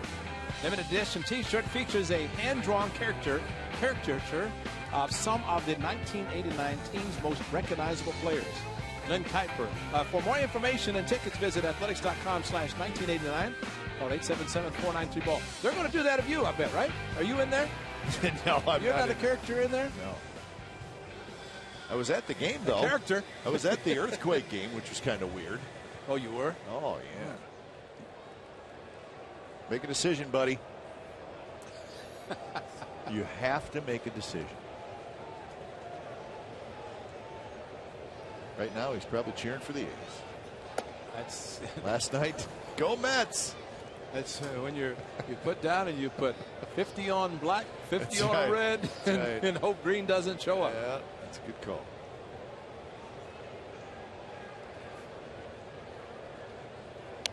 Ruben Tejada fouls it back, so Mills jumps out 0-2. I got to hear the story. Chip Hale, go. Chip actually interviewed the Seattle Mariners this offseason, and you mentioned about the Twitter and social media. And he said Jack Sorensen, general manager, felt very, very badly. And I will preface this by that, because Chip said that, of course, Lloyd McClendon got the job.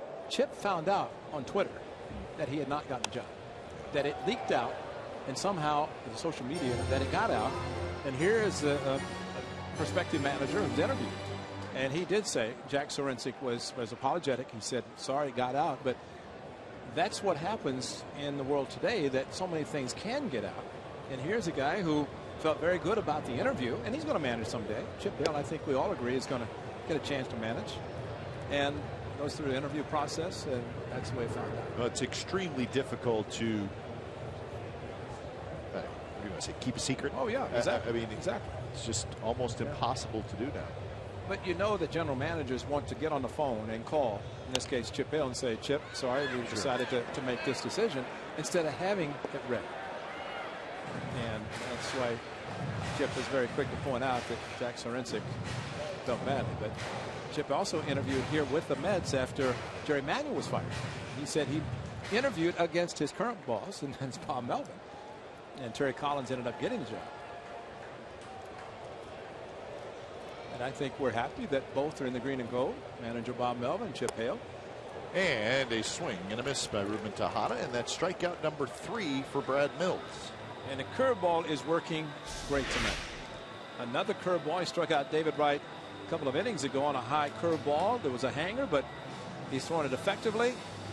And what a change it has been. And maybe exactly what he talked about, being more comfortable and getting a chance to get into rotation. First outing, maybe a little bit nervous because it was his first and with the new ball club. But he's pitching great tonight. So we got a pinch hitter, Kirk Neuenhuis. And he swings and misses. So this is the pitcher spot.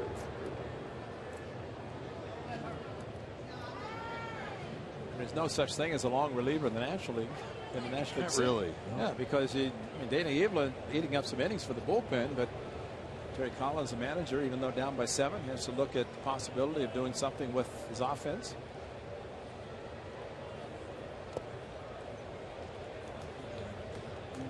Well, I think if you're the manager of the Mets in this case, where you're down by quite a lot, it's the 5th inning. You can't have the game end and have not used all your hitters. You're right. You're right. Exactly right.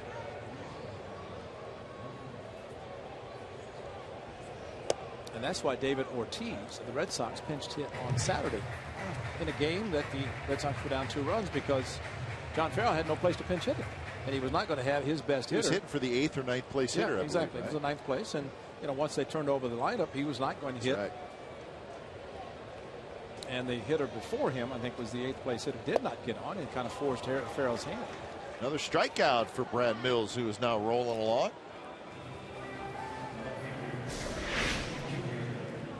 Very, very good pitching by this left-hander. Good change up to the lefty, and maybe something that he has learned. You can see him change the grip in his glove, go to the circle change, and a good one, fooling the left-handed hitter. And he's retired 9 out of the last 10. Back issue? No way. No, he's fine. 63 pitches. And only 20 out of the strike zone. 43 strikes of the 63. So very impressive evening so far.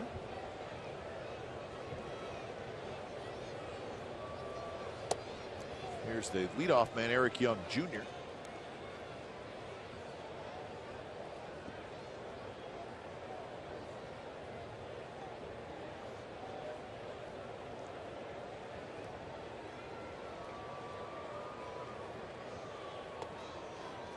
So 2-0. The changeup misses.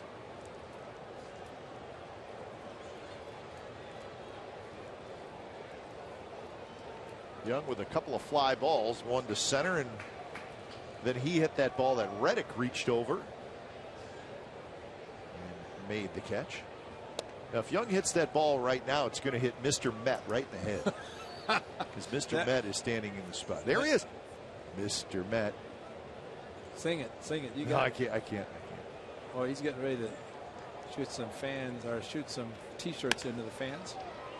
Started up, Mr. Met. Right. Mr. Met is safe. So rolling along is Brad Mills, and so are the Athletics as we're headed to the 6th, 7-0 A's.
Mets nothing. And when it's time for change, Big Speedy Oil Change and Tune-Up, your oil change, tune-up, and smog experts. Gonzalez Herman comes in for his 18th appearance. Gonzalez Herman. So Dana Evelyn goes 3 innings, gives up just the Coco Crisp home run. So Evelyn did a decent job. Did a very good job. And so actually 2 former Athletic pitchers pitching very well against the team, the Athletics. But tonight, at least the A's have the lead. Herman coming in because of the National League. So last night we spent some time in the 1973 World Series between the A's and the Mets. We're going to do that tonight as well. Why not? This is just a 2-game series. This is the final out. I always like to look where my broadcast partner was in the pileup. Oh, it's coming. Can't be. Daryl knows. Daryl knows. Pitched every game. And he was happy, and there comes Sal, and there's my Ow. name. Gone. Ow. Gone. Ow. Ow. I picked all of them up. Just picked them all up. Gino comes running in. And, yeah. But that was my first. That was exciting, man. I mean, but I'll be honest, Kip, after playing the Orioles in a 5-game league championship series and going 5 games, first game of the World Series against the Mets at the Coliseum 1973. You know, you always dream about playing the World Series, and it was the biggest ho-hum I've ever seen in my life. It was a 1-run game, and it was so anticlimactic after going 5 games to even get to the World Series, and then to have the first game be that way. It's just like, this is the World Series, but it was so hard because of the league championship series in 5 games, not the division and then the league. It was strictly 5 to get to the World Series. Reddick rolls one into right field for a base hit. Well, I think guys feel that way now. Yeah, exactly. You get through that first series, you just say, oh, man. The division, especially, you could play a whole season, win 120 games. You play somebody hot in a 5-game division, you'd be going home. Yep. Or the second wild card. Sure. But at one time, you can imagine when the Yankees won 5 consecutive, it was only the American and National League. You won the American League, play the National League, and you win the World Series. They're over on October the 10th. But now with a 5 division, 7 league championship series, and 7-game World Series, 19 possible games. You have to win 11 to win it, and that's why it goes as deep in October as it does. So Reddick aboard with the leadoff signal, and here's Callaspo. So 1973, Reggie Jackson was the World Series MVP. Did not play in the World Series in 72, but made up for it in 73.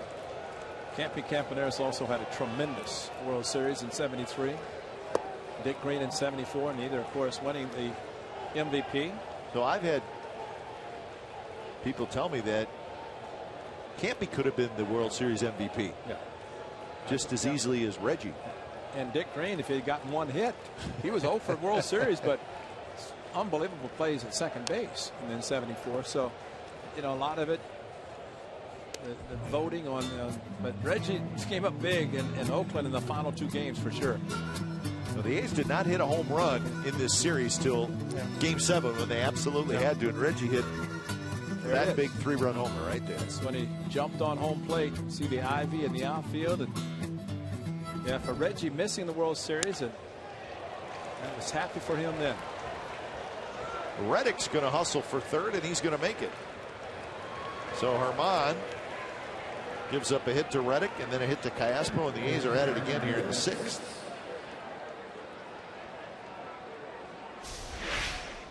Callaspo again hitting as he did in his first at bat, pulling the ball to right field, and he was actually called out his second at bat, questionable call.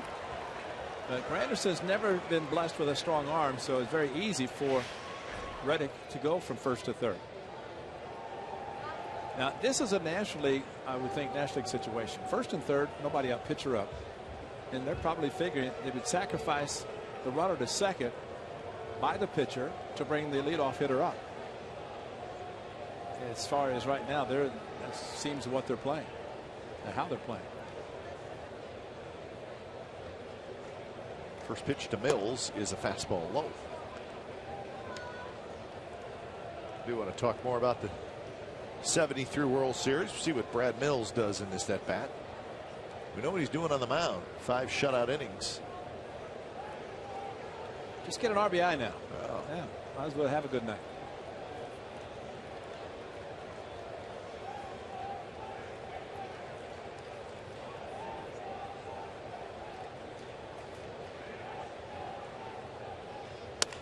Mills rolls it towards short. Could be a double play, and it is. Run comes in to score. That's Reddick. So Mills will not get an RBI, but he put it in play and he got a run home. So now it's 8-0. The A's lead. So A's will take that from their pitcher. A little bit more from the World Series. How big was that? No, that's Rusty Staub going back over the fence in right field. Like Jerry Adair coaching first, and Kenny Holtzman running in front of Campy and Game 7. Campy Campaneris. Notice the helmet, no ear flap. That's pre-double ear flap. Of course, Rusty Staub wore one. Freezing cold game 3 of the World Series in New York. Freezing cold. Rusty Staub came up, no long sleeve shirt on. I said, how are you doing that? And then I took a whiff of the hot analgesic bomb he had all over his body. I knew then how he stayed warm. He was smoking hot from what he put on his arms. He just did not like sleeves, and so he had everything. And you know, they have the capsule and the analgesic bomb to keep you warm. And usually it's done for players when they have a little ailment, but he did it to stay warm. Coco's had a big night, 2 for 3. Single, homer, 2 RBIs, and 2 runs scored.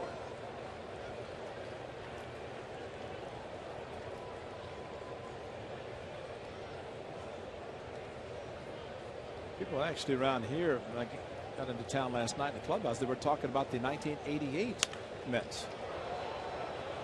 Because the 88 Mets were supposed to go to the World Series, but it was the Dodgers to Hunter Hershiser. So I think they were as disappointed about that team as they were maybe about 73. But we were just thinking, Ray, the A's won that World Series against the Mets, and they won it at the Coliseum. And thinking back at the other professional sports franchises in the Bay Area, Giants hadn't won, Warriors had not won, 49ers hadn't won, the Raiders have been around very long. So Jaso to right field, and we'll finish this thought when we come back. It's about celebrating at home. Is that the first time a professional sports team in the Bay Area did it? That's a good point. I think maybe it was. We'll talk about that when we come back. 8-0, the A's lead.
Footage of my partner, but this may be my favorite. This is before Game 1 of the 1973 World Series, and there's always a ceremonial first pitch. Right now, watch this.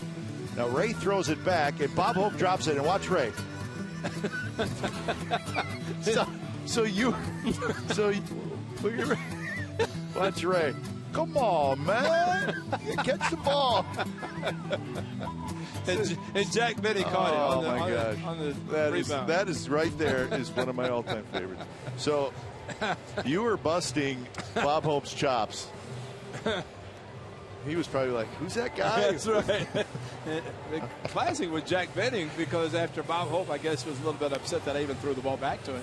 But that's usually what happens, you know. You flip it back to the designated. You want my autograph? Oh, man, that's funny. And what else is funny about that picture is Charlie Finley and Bowie Kuhn standing fairly close to each other, and they did not like each other.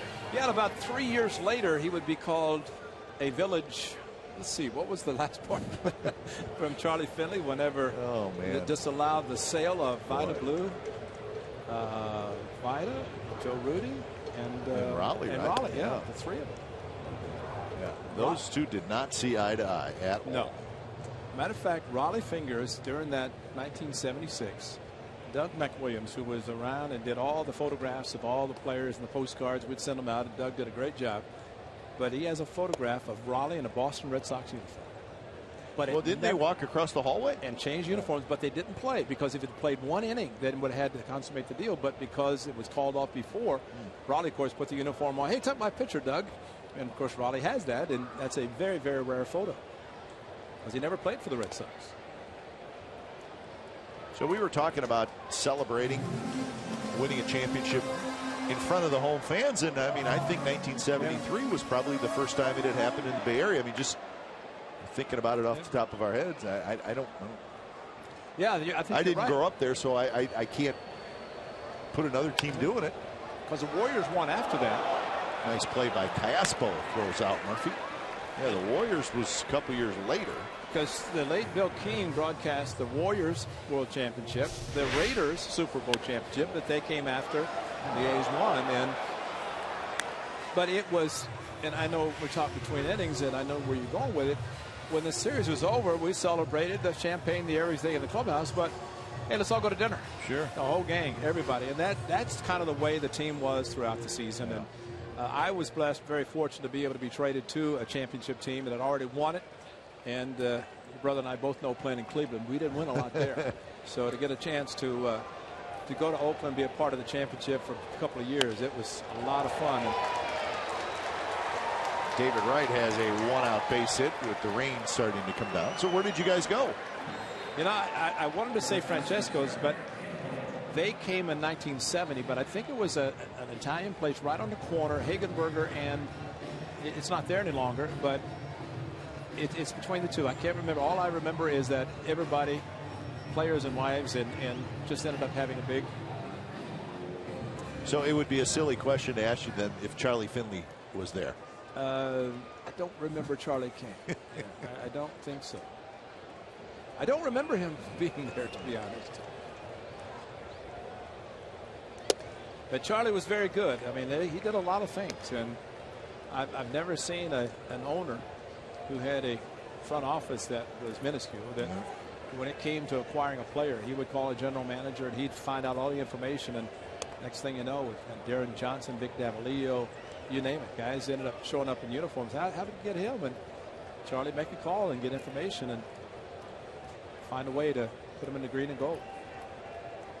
I mean, you talk about the designated hitter, Darren Johnson, when he came to the Athletics in the first year of the DH, he was so perfectly suited. Could hit, and that's all he talked about, hitting. And he always went fastball. And he'd get on Sal Bando and say, Sal, you're going to get a fastball, you got to look for it. And Sal would change stances, but DJ would always say, look fastball, you're going to get it. And he usually did. And had some very good years hitting fastballs. 2-2 to Eric Campbell, now 3-2.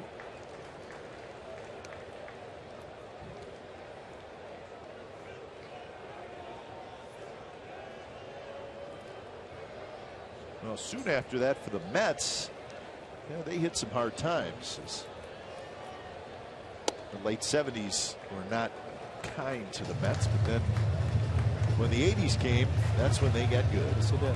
They got very good. As usual, not uncommon. Good stretches sometimes are followed by maybe a down period for a little bit. That's going to be a base hit to right field. And Wright will stop at second. So Eric Campbell has 2 hits.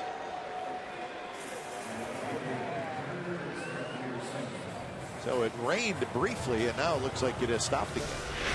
We're clearing a lot of people to the overhangs. This ball scooting into right field. Callaspo shading a little closer to second base.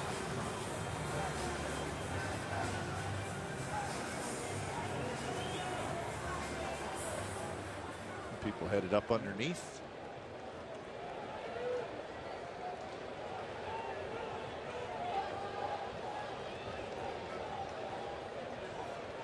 So here's Granderson. Anderson bends back out of the way. The pitch is high.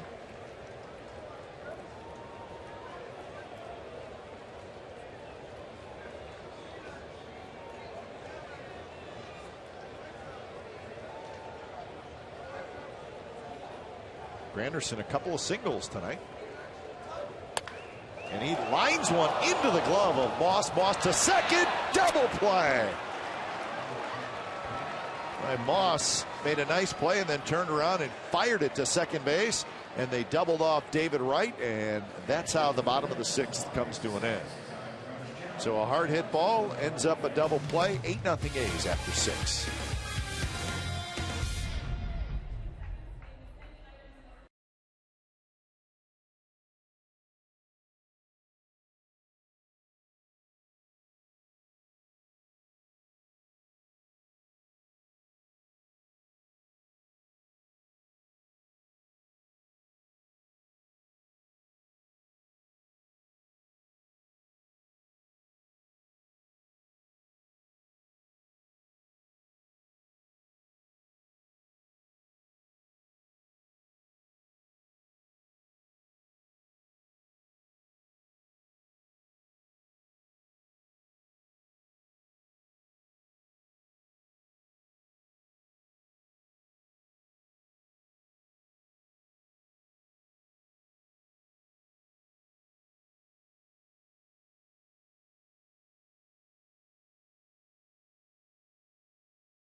So Moss will hit second, and this is the nice play he made to end the last half inning. He goes to first, and then all of a sudden it's almost like a deke. Throws David Wright, and Mills looking, getting a double play. But Brandon Moss, a very nice play. Ball might have been hit so hard it was going to go foul, but he caught it before that and headed towards first and realized Wright was a little bit too far off the bag and doubled him off. Well, the A's have made a handful of nice plays tonight. Well, and it's still just the 7th inning, but we were talking about how quickly the club bounces back, and didn't affect them last night, especially watching the club in the clubhouse before tonight's game, that they were not affected by what happened in the game, in the first game of the series last night. They did, they weren't showing.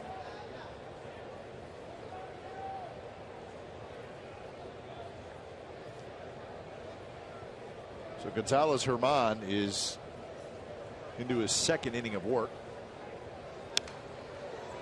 Fouled just to our right, and a nice play.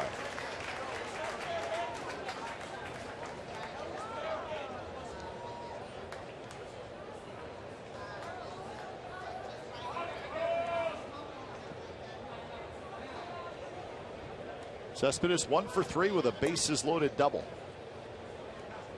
So 3 RBIs. He now has 54 on the year.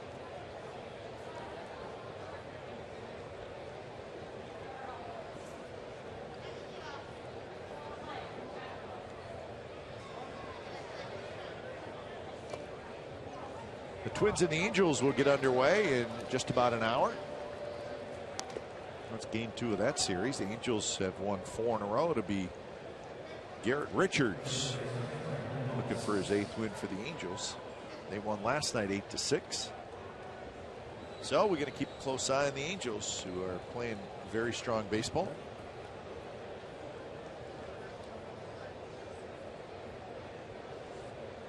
After they finish up that series, the Angels and the Twins tomorrow, Angels will go to Kansas City and to Chicago. So they got a 6-game road trip coming up. They'll be in Kansas City this weekend and then in Chicago Monday, Tuesday, and Wednesday. 2 teams in the Central Division trying to stay close to the Detroit Tigers. The A's will see them next week. So the Royals and the White Sox will be looking forward to seeing the A's maybe do some good things against the Tigers. Red Sox and the Mariners will get underway in an hour as well. The Mariners have won 5 in a row and they've won 8 out of 10. And they are going to attempt to sweep the Red Sox. Clay Buchholz gets back tonight for Boston, and Iwakuma will pitch for Seattle. First 2 games of that series, Ray, the Mariners have won 12-3 and 8-2. Amazing. So the Red Sox are having a tough road trip. And just think they almost lost Sunday. Could have easily lost 6-1 lead by John Lester. And so the A's come back off Uehara, hit a couple of home runs. And Moss strikes out for the 3rd time. Pretty good pitch by Armand. Good sinking fastball, and Brandon Moss, after seeing a straight fastball 2-0 after almost getting hit in the kneecap on the 1-0 fastball from Zach Wheeler, he's not seen anything straight since.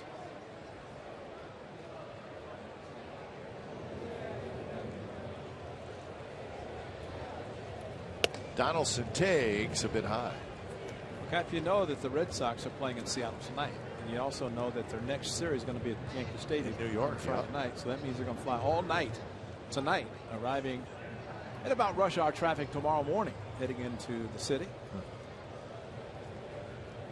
Yeah, that trip is not over. They're 1-5 in the trip, and they still got to come here to New York.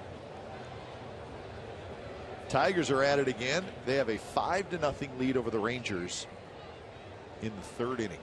Boy, oh boy, the Rangers are really struggling. They have lost 6 in a row. The Tigers have won 5 in a row. Sanchez and Saunders, the matchup there. Donaldson just missed it. Skies it to left field. Eric Young has it. So Donaldson 1 for 3.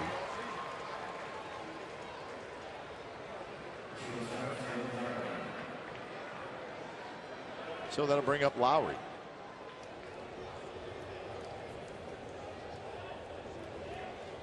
The Tigers will be in Houston this weekend, and then of course they will host the A's Monday, Tuesday, and Wednesday. So that should be a fun series.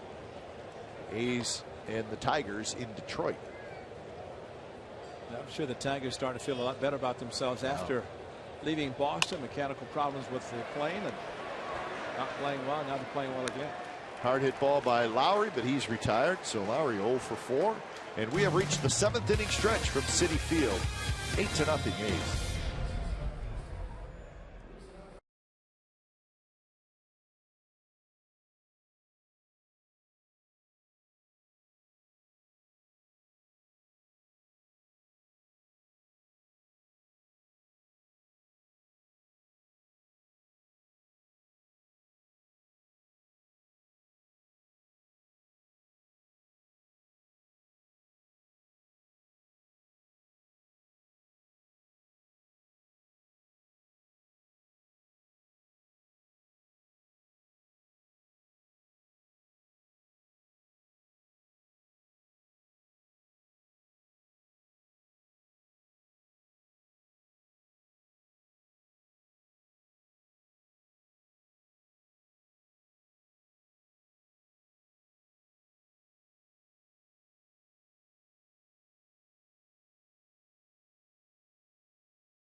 Wide starts in the first inning. Listen to this. A long 2-run home run. It's going way deep in right field. Second deck for Brandon Moss. 18th him for him. And Cespedes getting a hanging breaking ball. Zach Wheeler coming off a 3-hit shutout. Not so sharp tonight. That was a hanging breaking ball. Cleared the bases. A's jumped on Zach Wheeler. 6 runs. And then Coco Crisp against his former Athletic Dana Evelyn. A solo home run. Coco hitting. How about that young man? That's a shot right there you will never forget. Got the baseball. Did not drop one bit of his ice cream cone. And how about this young man coming off his first start? Lasted just 4 innings, 4 walks, 4 strikeouts. Tonight he's been spectacular. Brad Mills has been outstanding. He's given up 6 hits. He has not walked anybody, and he has 4 strikeouts. And he's at 80 pitches. First pitch to Chris Young is foul back. And the Mets are not waiting around, and that's impressive there that he gets a fastball to Chris Young, who had a couple of home runs last night. First pitch fastball, though, popped foul behind home plate.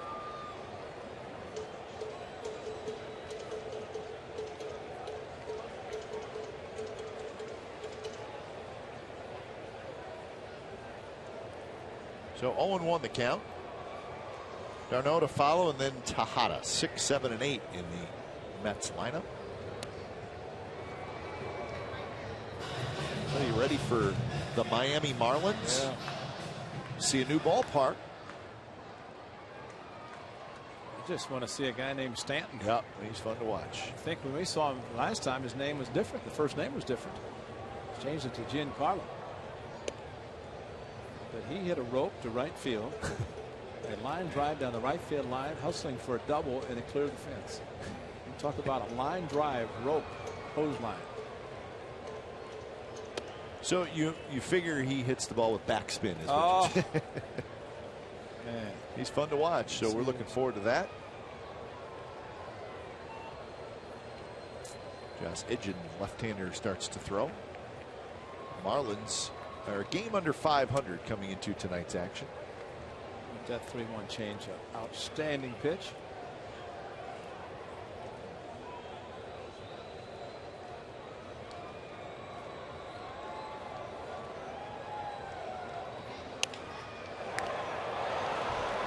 So Donaldson grabs it. So Young is retired. So we'll be with you on Friday. It'll be Anthony Desclafini and Jesse Chavez. That's your pitching matchup. The A's and the Marlins from Miami. Our coverage starts at 3:30 on Comcast Sportsnet California, and of course it'll be A's pregame live, and then the ball game at 4:05. Jesse Chavez looking for his 7th win. So on to Miami.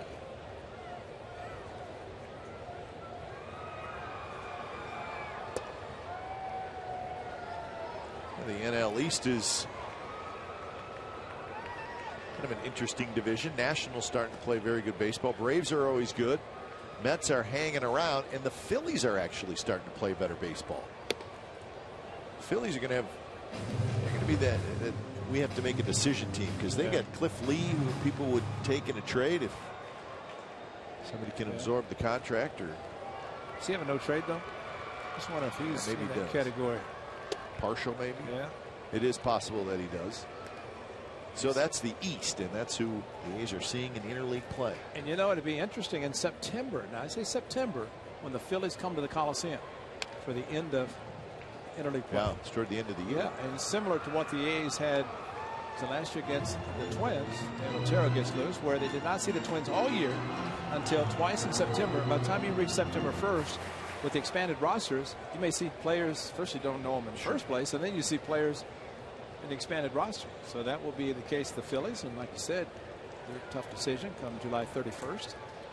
Buyers or sellers, and the closer they get to the division lead and thinking about wild card, they may not make any moves either.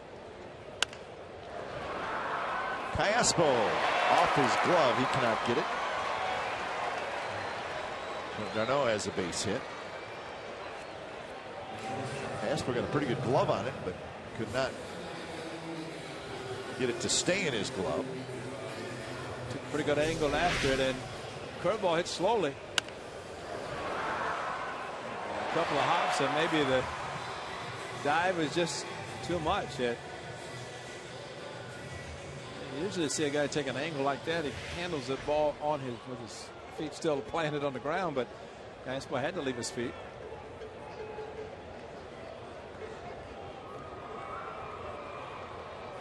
So that's hit number 7 for the Mets, and here's Ruben Tejada.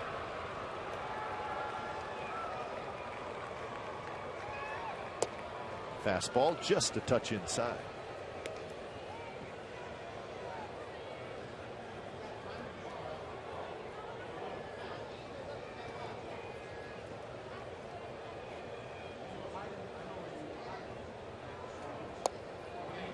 The two teams we were talking about, the Marlins and the Phillies, are actually playing right now. Marlins are leading the Phillies, and they will play tomorrow night as well. So Marlins will be getting home late.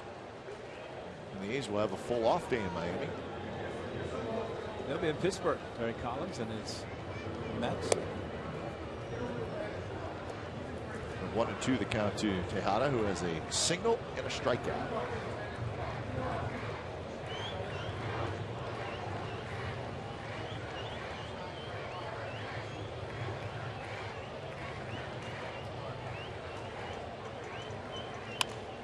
There's a base hit to center field. Tejada has his second hit.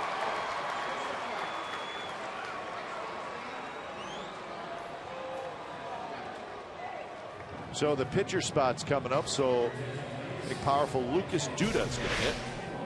Back-to-back 2-strike hits. This fastball tried to get inside. Tejada, good job getting out of his kitchen. So Bob Melvin running to the mound. Dan Otero loosening, and of course with the lefty coming off the bench, and Terry Collins, you said, kind of depleting his bench, starting with Zach Wheeler. Started going just 2 innings, so he had to go early to his bench.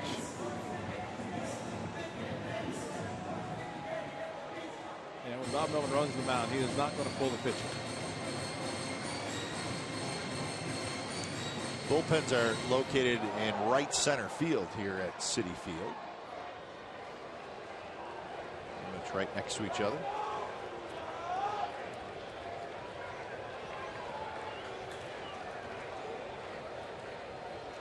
So here's Duda. 250 with 10 home runs, 35 runs batted in. And he rips one to right center, and that's hit a ton. And that one is gone. Lucas Duda swings at the first pitch he sees as a pinch hitter, and he hits a 3-run homer.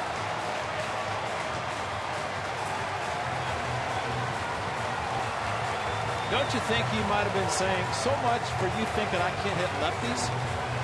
And he jumped on the first pitch, and Bob Melvin quickly out, and might have told Brad Mills, you've got this left-handed hitter, and then we'll get you out. And that was a crushed ball to right center. 390 to the right center field mark, and over the fence. And Brad Mills, tough way to leave, but he does have the lead, trying to pick up the win. So when it's time for change, think Speedy Oil Change and Tune-Up, your oil change, tune-up, and smog experts.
Show presented by GovX.com Thursday, July 3rd after 6:05.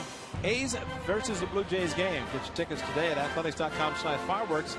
Celebrate the 4th of July with the Athletics. The A's Patriotic Fireworks Show is presented by GovX.com, your online box office for A's military and first responder tickets. I just want to extend that so we can hear that wonderful music. Great band. Great outing by Mills, who might have run out a little bit against, because a couple of 2-strike hits and then the pitch to Duda that left the yard very quickly. But the impressive number 0 in the walk column for a young man who walked 4 in his first start. So Otero facing the top of the order, Eric Young. Otero 6-1 with a 2.15 ERA. He's been a real workhorse. 46 innings pitched out of the bullpen this year.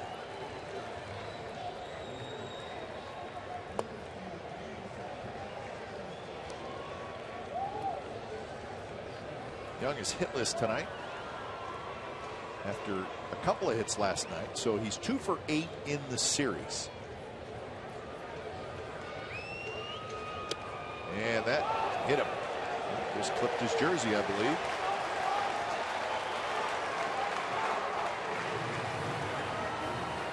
So Young is aboard for the first time tonight.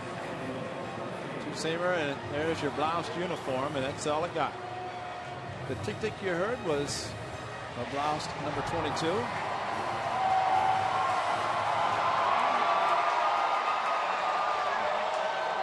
So that'll bring up Daniel Murphy, who is 0 for 3.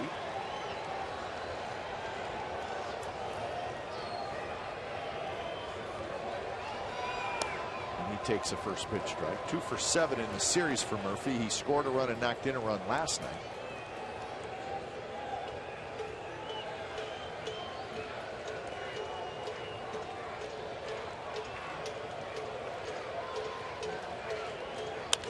And that one off Otero goes right to Callaspo, and that is a double play. Wow.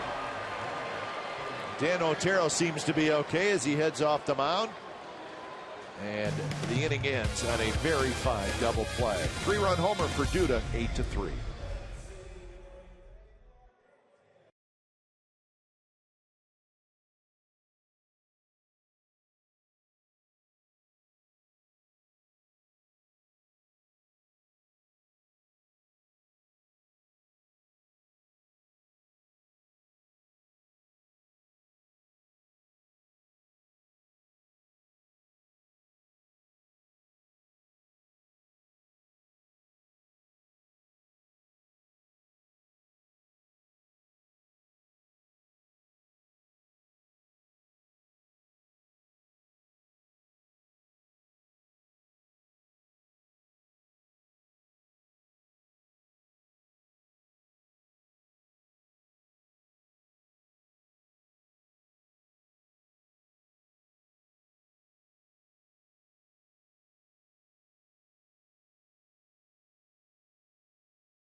California.com to decide the player of the game. Your vote counts. The winner will be revealed during A's post-game live. Follow the action on the diamond like never before with enhanced Bloomberg stats and much, much more. A's in-game live on CSNCalifornia.com. Log on now and vote.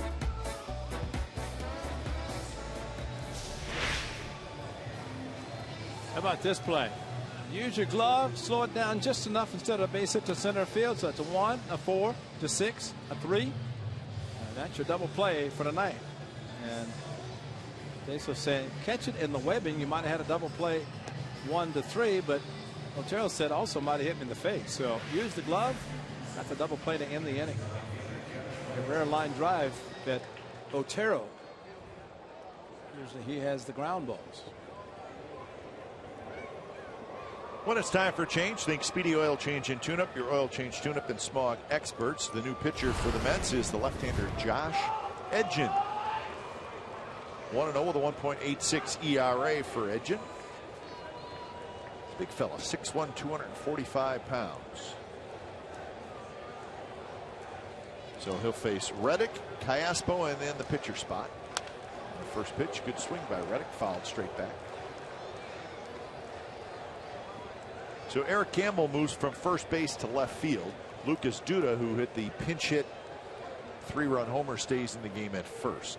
So Campbell at left, Duda at first, and Edgin is the new pitcher. He's the 4th pitcher of the night for the Mets.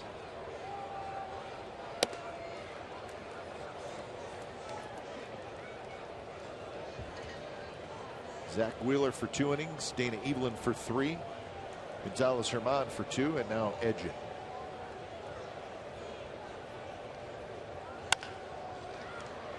Murphy scoops it up, throws, and they just get the hustling Reddick.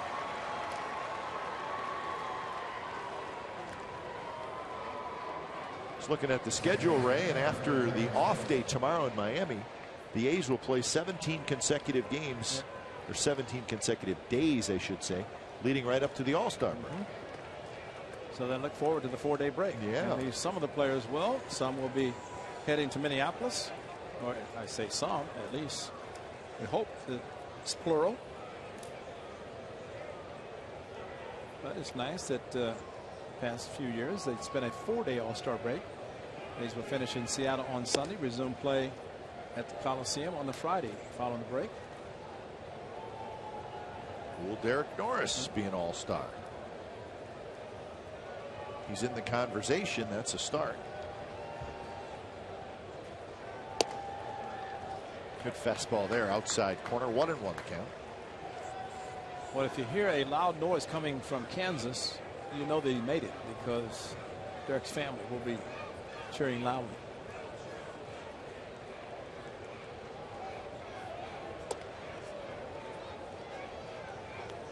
Callaspo has a couple of hits, 2 for 3, both singles. He has scored a run.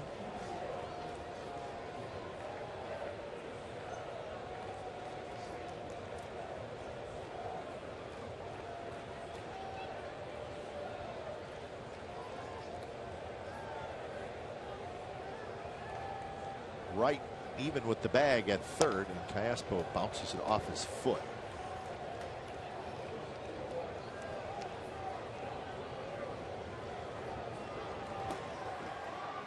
Luke Gregerson gets up. The A's an off day on Monday and then the off day tomorrow.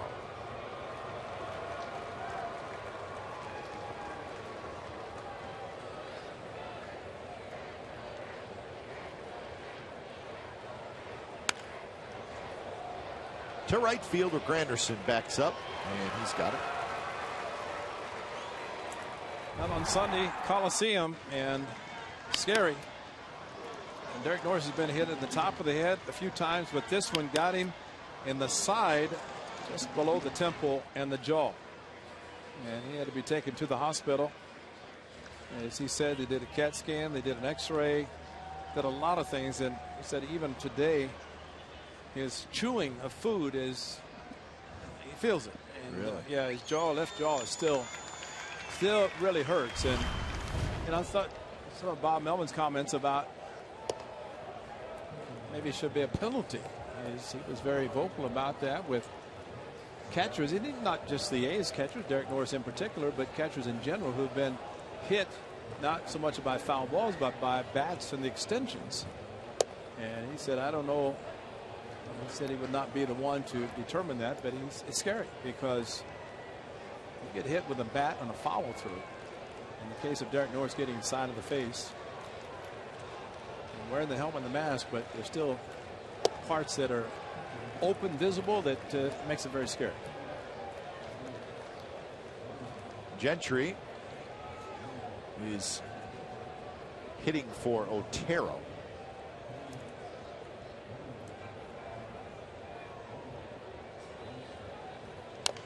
That one bounced foul. So the count is 2-2. That's a gamer, folks.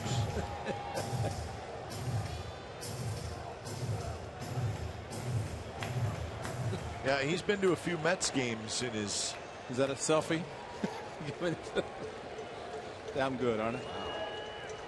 That's quite a giddy up. Remember the 5'10" guy in the outfield at the Coliseum? Yeah. Full gear though. This guy just got like the Phantom of the Opera mask on.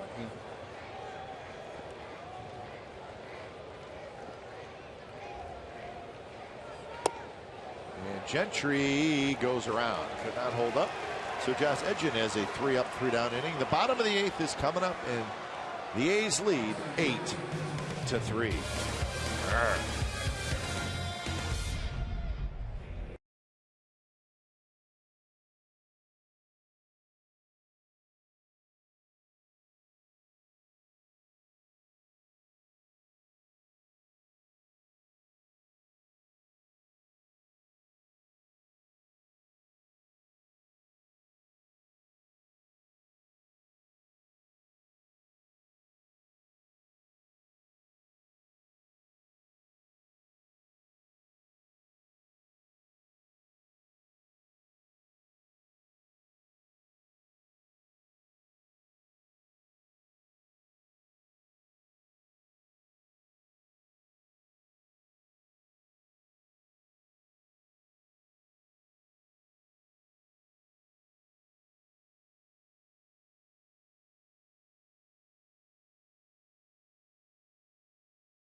All right, this game summary is brought to you by your local Toyota dealers. So 8-10-0 for the A's. They started strong with 6 runs in the first couple innings and knocked the starter Zach Wheeler out. For the Mets, 3-9-0. Their 3 runs coming on a pinch hit 3-run homer by Lucas Duda in the bottom of the 7th inning. So Wheeler, tough night. Brad Mills was very good. Maybe got a little tired. Gave up the home run to Duda, but all in all, a very good outing for Mills in his second start with the A's, and he's 6 outs away from a W. So the new pitcher for the Athletics is Luke Gregerson. So Otero hit a batter and then got the double play to end the 7th inning.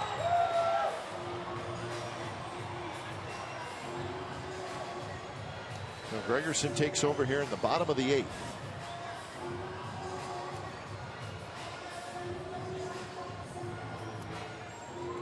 I think there's some nice things about having a couple days off close to each other. You really don't have to worry about your bullpen too much being tired. That's true.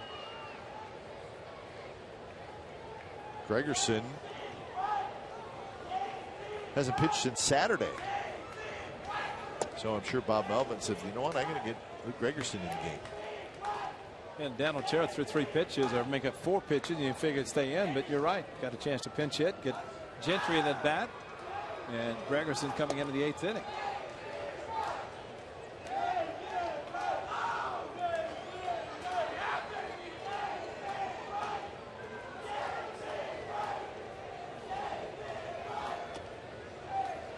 Yeah, I'm sure our viewers at home can hear the yelling by the fans. It sounds like the crowd's really getting into it, but really what it is, it's just one guy yelling.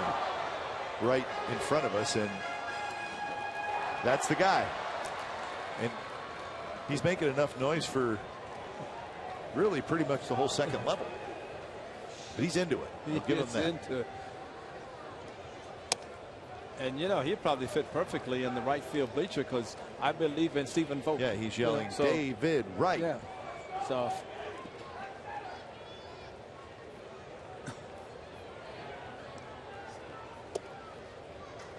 So 3-2 now to Wright,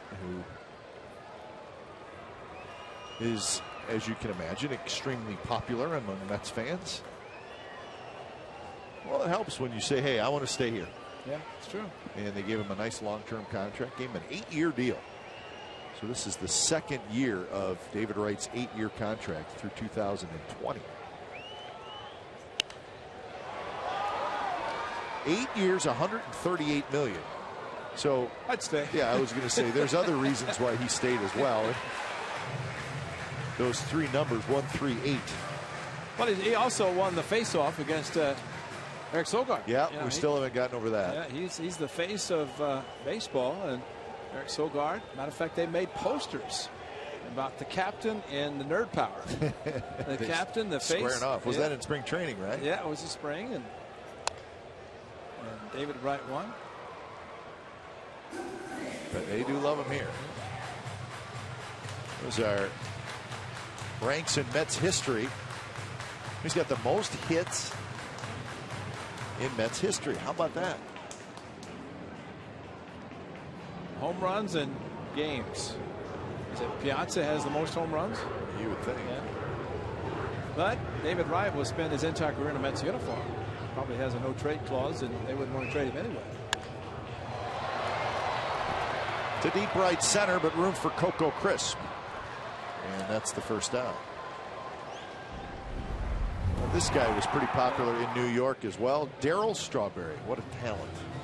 Well, he had a buggy whip of a stroke. And I mean, that's a catcher better look out with that follow through. Yeah. And yeah, he could hit some home runs. And he just lit up Shea Stadium. Remember we said how it was lean times in the late 70s, and then the 80s came, and it was Darryl Strawberry and Dwight Gooden. That's right. A couple of #1 draft picks, and they had those two guys, and then they started plugging in good players around them, and before you know it, they had a terrific team. 9 career postseason home runs. That's kind of like the Mr. October numbers. Yeah. He signed a big contract with the Dodgers, spent a short amount of time with the Giants, and with the Yankees. Darryl Strawberry. What you think about the other players on those great Mets teams? Keith Hernandez, broadcaster here for the Mets, great hitter. The late Gary Carter, I mean, he was as good as anybody behind the plate. Howard Johnson, those are good players. Ron Darling was part of that team. He was also broadcasting over in the. There they are. Yes, Keith Hernandez, Hoden Court. Look at the sunglasses. His glasses. Check those glasses out, man. That's Ron Darling in the middle. And Keith Hernandez from the Bay Area. Yeah. I don't know that Ron believes exactly what Keith is talking about. Ron had that look at his face like it's 8-3. Ron Darling's a very nice guy. It's always good to see him. But they were on those great Mets teams. Yeah.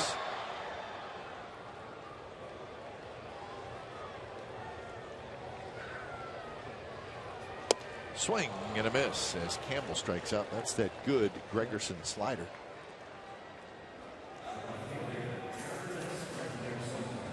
I think that's why David Wright threw his bat on the 3-2. Got a slider from Luke Gregerson, which is not surprising. That is his specialty pitch. And just like this one, a swing and a miss for Campbell. But sometimes hitters start thinking about fastballs. But in the world we live in today with so many pitchers changing leagues, Gregerson, of course, coming over from the National League, but he used his slider there as much as he's done here to pitch as effectively as he has.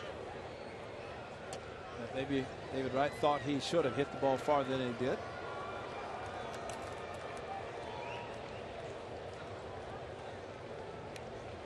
Couple of singles for Granderson today.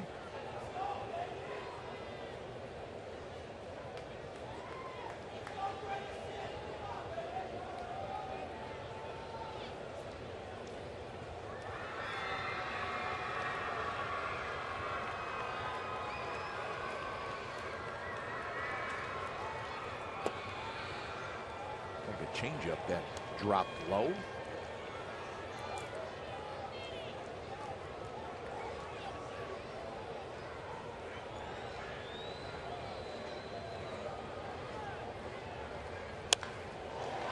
That one is hooked fair into the corner. And Granderson can still run, and he's going to ease into second with a 2-out double. So Granderson with 3 hits tonight and 4 hits in the series. Plants the front foot and unloads. Very patient hitter, but also very strong hitter. Not hitting as many home runs as he did for the Yankees, especially at their home park. Was it 43 one season? Yeah. 41 another season. That's the reason the Yankees got him from the Tigers. A veteran, left-handed hitter, and definitely knew how to handle the short porch in right field at Yankee Stadium. So Chris Young will hit. Chris Young with the big night last night. Tonight 0 for 3. He had a couple of pop outs and then a line drive to Donaldson.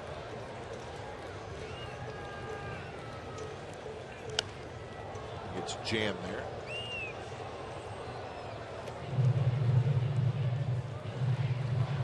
Tigers still leading the Rangers. It's 5-1 now. That game in the 4th inning.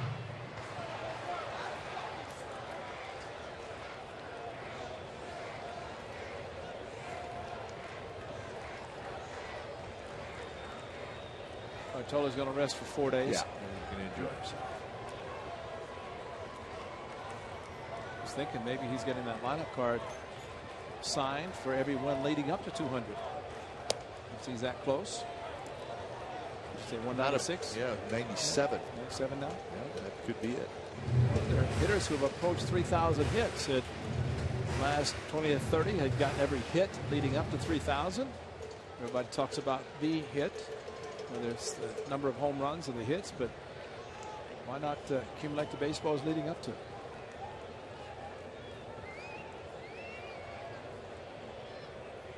Oh, 2. And a fastball outside. Maybe just setting up a slider. On a night last night for Bartolo Colon. Remember, he didn't have any strikeouts early. Ended up with 8. And a rare 1 walk. See, I think he knows what we're talking about. Yeah. We will see the Mets at the Coliseum. Sure, he'll get a nice ovation. Yeah, he should. He shows up there, and you're right. Definitely should. Young down the left field line into the corner and gone.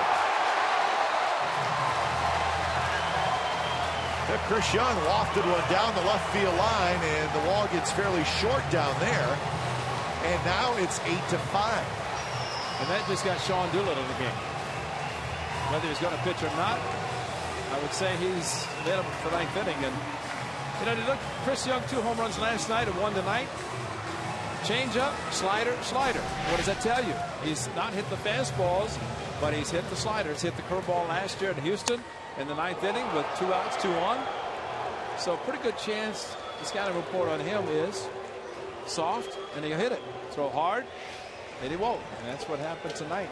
He actually hit a ball foul to Moss to second base. Yep, couple of pop-ups. Yeah.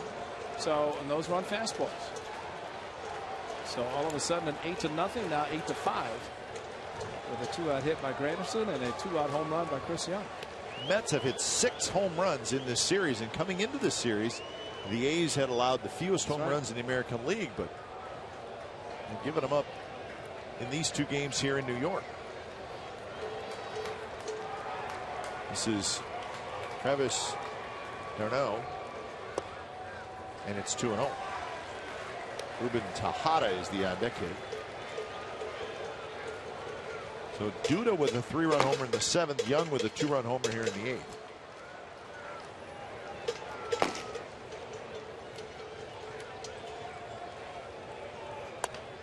And this one's popped up. Jaso. And now Moss coming in, and Moss makes the catch. Side retired. So the Mets crawl a little bit closer on Chris Young's 2-run homer. It's 8-5 after 8.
Tonight for the Athletics, and how about some plays like this? Josh Reddick goes behind the fan with the phone in his hand and makes a great play. Kai Espo, I got it. Reach out, thinking that Reddick's going to be there. Don't want to collide.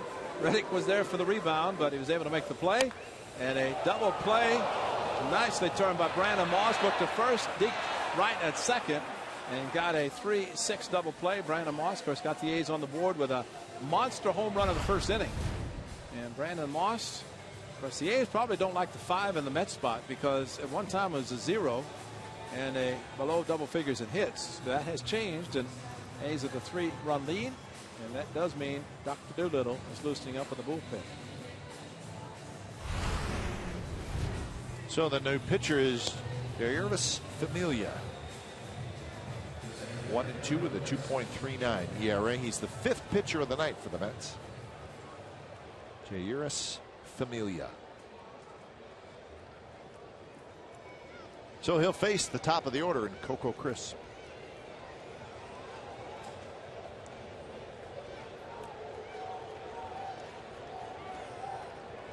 Coco is 3 for 4 with a home run, 2 singles, 2 RBIs, and 2 runs scored.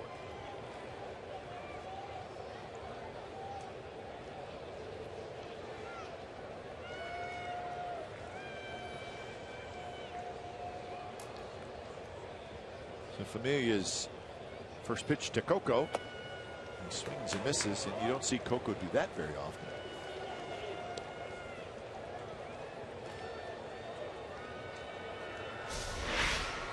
Fooled badly, and the result was the swing. But you're right, we don't see a lot of it.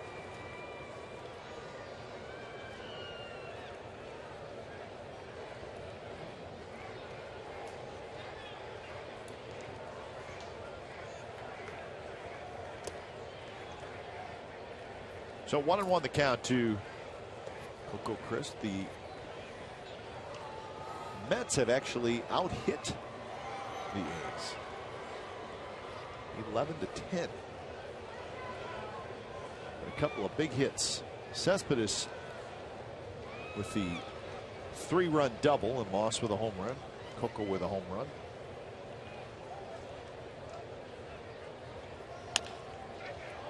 Duda to his right has it. Flips to Familia, who just beats Coco to the bag. 1 out here in the 9th inning.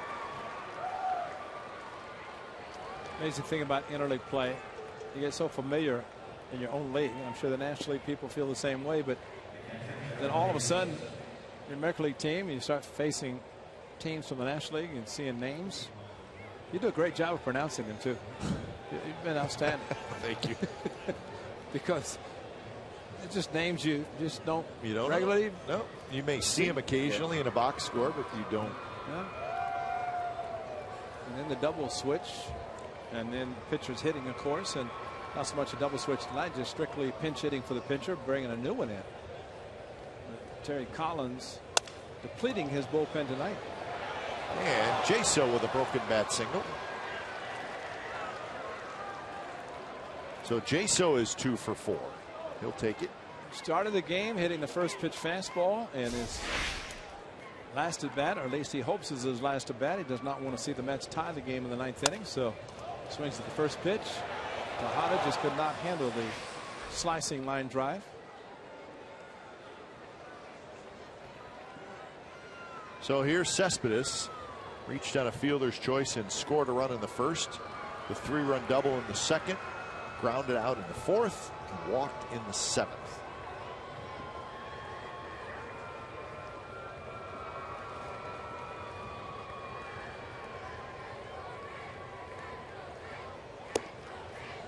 Cespedes is 1 for 3 after his 2 for 4 night last night. So a couple of doubles and 4 RBIs in this series for Cespedes.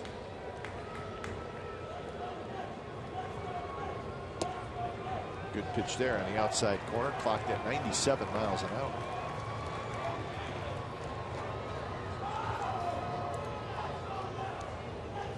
So you're saying there's some pretty good arms out of the Mets bullpen. Yeah, it seems like it. We've seen them tonight.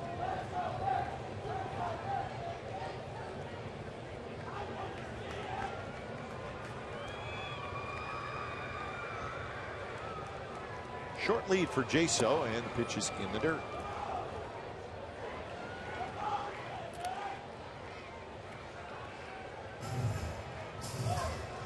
Be the bottom of the order for the Mets in the bottom of the 9th. It'll be Tejada, the 8th place hitter, then the pitcher spot, and then Eric Young Jr.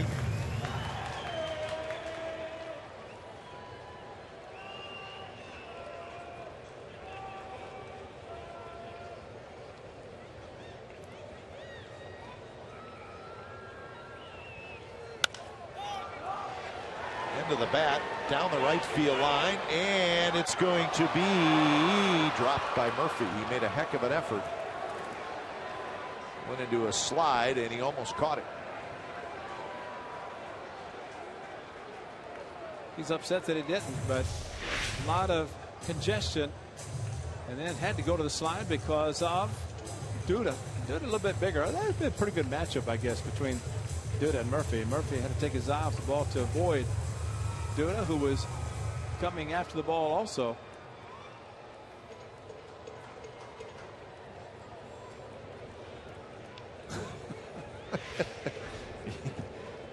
You know, you make that kind of effort and you just feel like you should be rewarded. That's right. Or at least have the first baseman help you up. Maybe that's what it was. 1-2 to Cespedes. Runner goes, swing and a miss, throw to second base, and it is late. Jaso with a stolen base, but Cespedes strikes out. Cespedes did his job not to interfere and have batter interference, and they throw to second.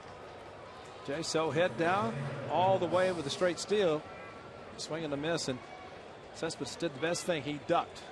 The last thing he wanted to do is fall across the plate and be called for batter's interference.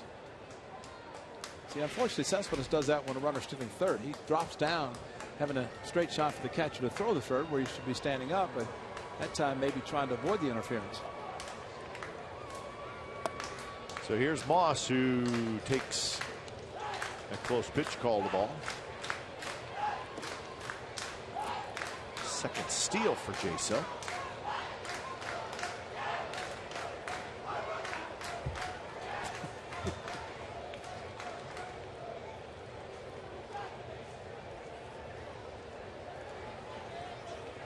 Moss has had an interesting night, a 2-run homer in the first into the second level. And then he has struck out 3 times.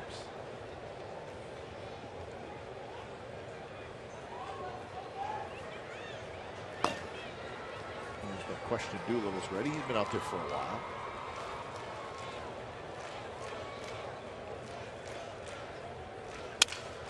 Broken bat right back to Familia. Underhands to first, side retired. They're hitting a runner left, and we're headed to the bottom of the 9th inning. Doolittle's coming in for the save. It's the A's 8 and the Mets 5.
Sportsnet California is brought to you by Xfinity, home of the most live sports, and by Toyota, #1 in MPG, durability, and resale value. Toyota, let's go places. Here's tonight's Honda player of the game, Brad Mills, coming off an outing against the Red Sox where he walked 4, struck out 4, lasted 4. Tonight, a lot of curveballs, a lot of changeups, had a big lead early, and he took advantage of it as he pitched a very good game going 6 1/3 innings, 9 hits, gave up the 3-run home run to Doodah. But other than that, a great job, and those A's fans hoping for a win tonight and a split of this short 2-game series. Of course, you mentioned the Mets will be in Oakland for the resumption of this series. 2-2, 2 here, 2 in Oakland. And Sean Doolittle, as he always tells us, Doolittle clan, the traveling Doolittles, they love the East Coast of New York, so they're probably here. And although the A's had an 8-0 lead, probably happy to see their favorite son. Sogard comes in the game at second base. And Derek Norris is in the game as the catcher. So Doolittle trying to save it for Brad Mills. Doolittle with 10 saves on the year. And he'll face Ruben Tejada to lead things off, and then Duda, and then Eric Young. So a right-handed hitter, a left-handed hitter, and a switch hitter.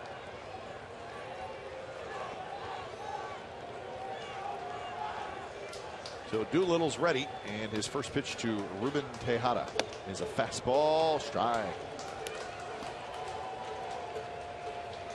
94 first pitch fastball, not a bad way to start, especially with a strike. Doolittle last pitched on Saturday. Hit on Sunday. Got a hit on Sunday. And Ruben Tejada with a long swing, and that's generally a really bad idea against Sean Doolittle. Yes, it is.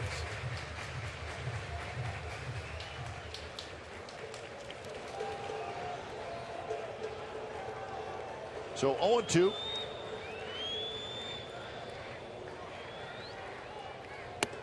Fastball is high, and Doolittle may stay right up there. As we mentioned, Derek Norris, who is in catching this 9th inning. And the Doolittle setup. Got to get Mom to do it.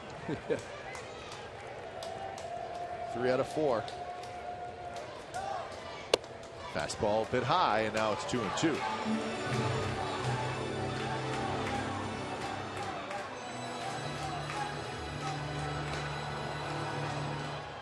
There's Mr. Met. Trying to get the crowd revved up. 2-2 pitch, and pretty good take by Tejada. We see a lot of guys chase that pitch right there, and now it's a full count. And this is a fastball. It'd be called right down the middle by Derek Norris.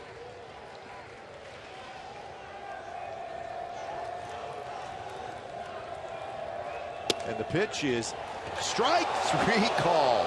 Wow. Tejada thought he had ball four. Joe West brings him up.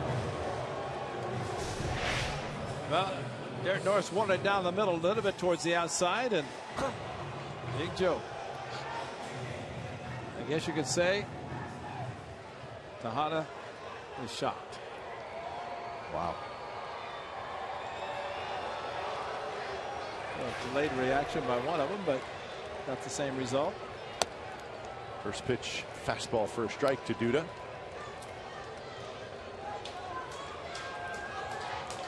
Duda with the pinch hit 3-run homer in the 7th inning to get the Mets on the board.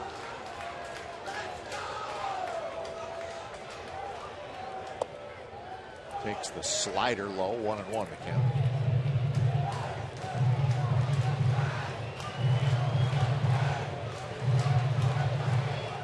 Eric Young, the switch hitter, in the on-deck circle.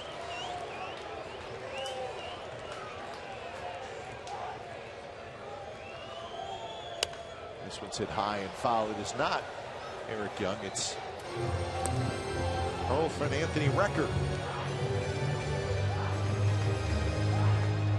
So Recker has come out to hit in that spot. And that is the pitcher spot now, so I was inaccurate when I said it was Eric Young. Eric Young has moved out of the game. Listen, I'm in agreement with you because that would have been messed up too, because just the change of everything.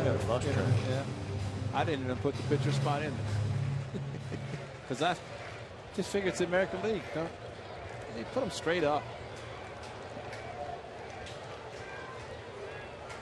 1-2. Swing and a miss. The no chance fastball, and Duda strikes out. So back-to-back strikeouts for Doolittle here in the 9th inning.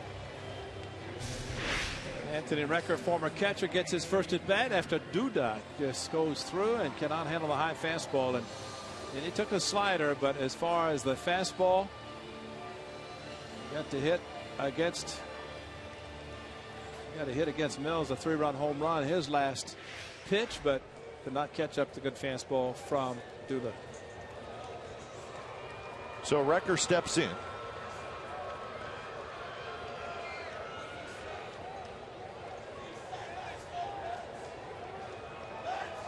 First pitch is a good one, right on the outside corner.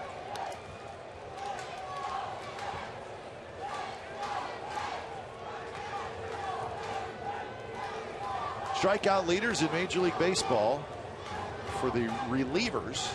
Doolittle, 5th on the list. Swing and a miss, and it's 0-2, so he's going to try to strike out the side right here. That was definitely a no chance. Yeah. And Recker saying, I've been waiting around all night last night, all night tonight. And I think when the A's departed, from the A's, he was going to be a highway patrolman within the Cubs, and so he's in the big leagues, but he was going to go into law enforcement.